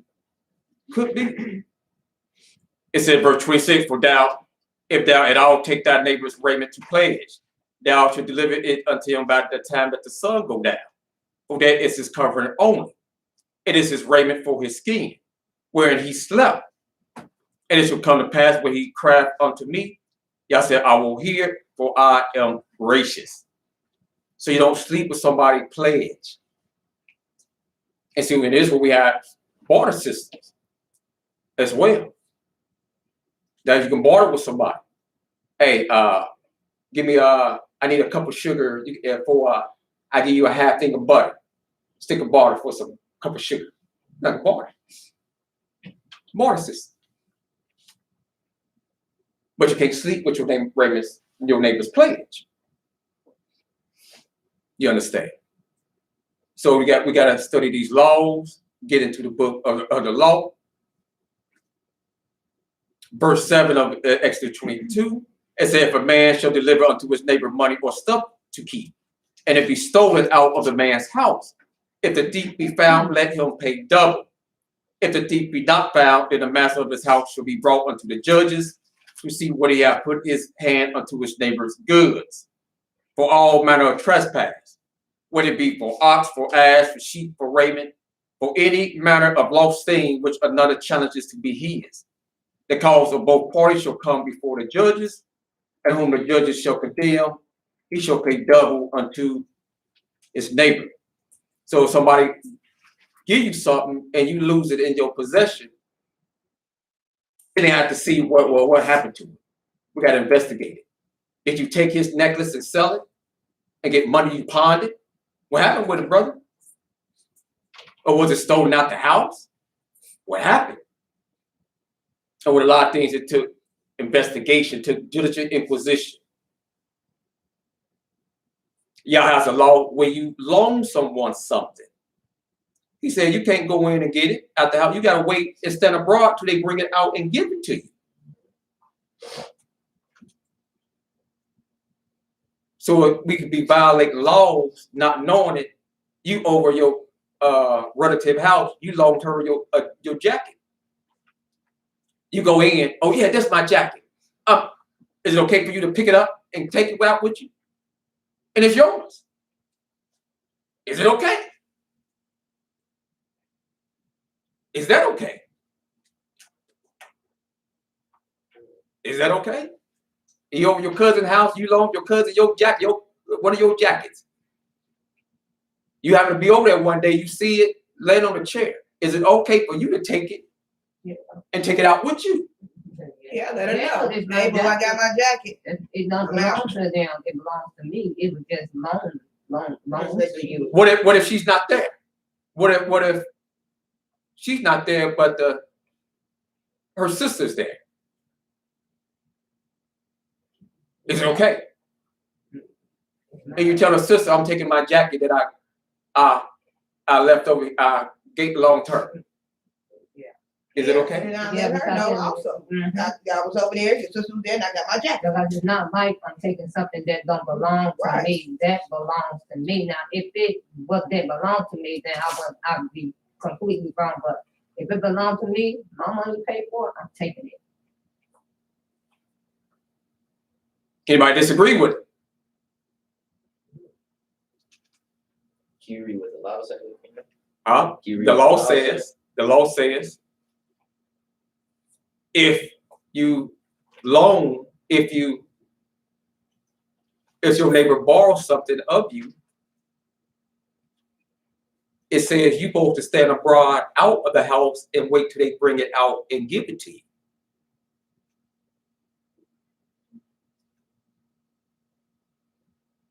And I'm saying, can you go in and take it? And it's yours, you see it. I Okay. can't just go in nobody's house and take something. You know, I have to wait till they get home. I can't just go in there and take it. Yeah, well, if they was home, can you still go in and take it? But if they were home and they invited me in and I see it and I see it's my jacket, I'm gonna take it. What if they don't invite you in? But then I have to wait. I can't just barge in because they're gonna come in somebody's house, they can shoot me. You can't just barge in, you gotta be invited in. You can't just walk in somebody's house thinking that you want, even though it's your property, because you then you trespassing, you have to be invited in. You can't just because I could have 1,000 items in her house and it just have to wait, until she invite me in or I do find other matters, to be able to go in, but you can't just go in because you got 1,000 pieces of your clothing in there thinking that it's okay to get your thing. You can't do that because some people will shoot you. Sure, and see that y'all got this law in place just for that fact. He told us to stand abroad. Because you put yourself in danger once you start going into somebody's house. I know there's your stuff in there. Talking about I'm gonna take this out with me. You can't do that. In a lot of instances, you might be in a situation like that. Well, I'm gonna go in and take this out, but see, it don't belong to you. It's still under that roof of that owner.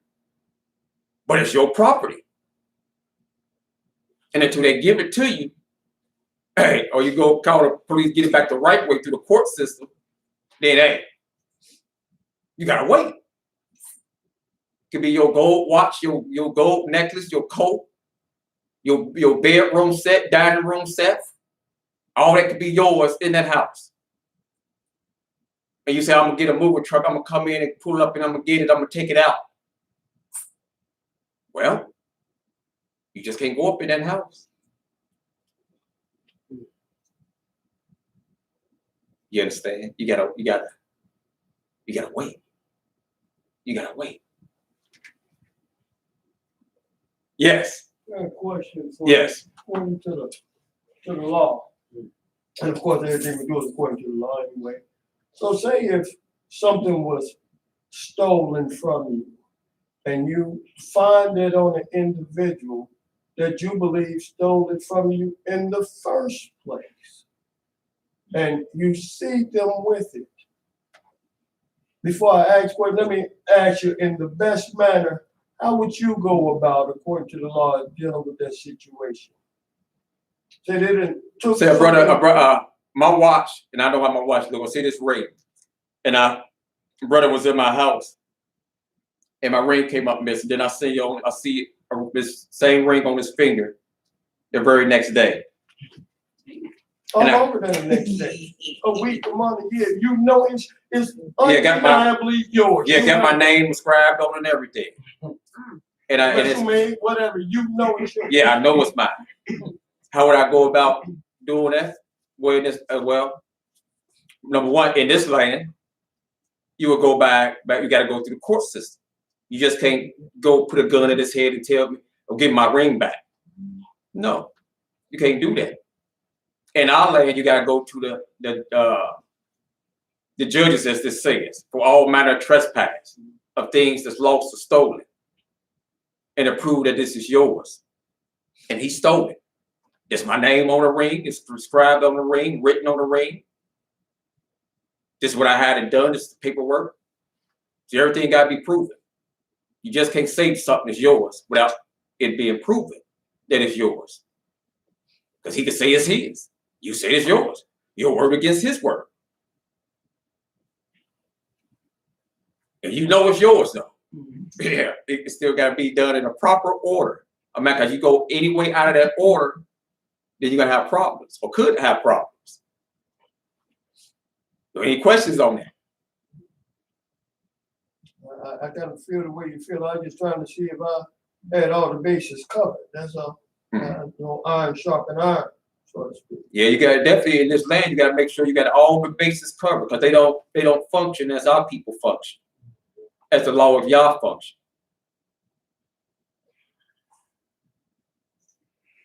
So you got to be very mindful of the law. The law. The law. Any other questions?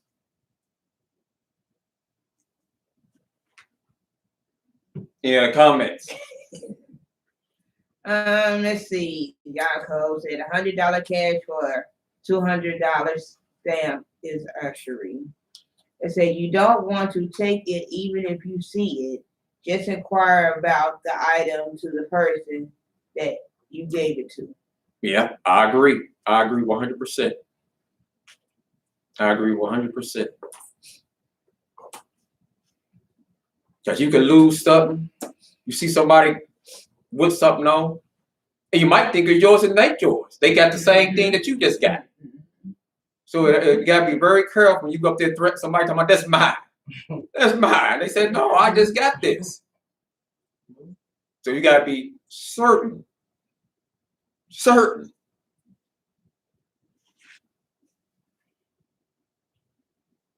Is there any questions?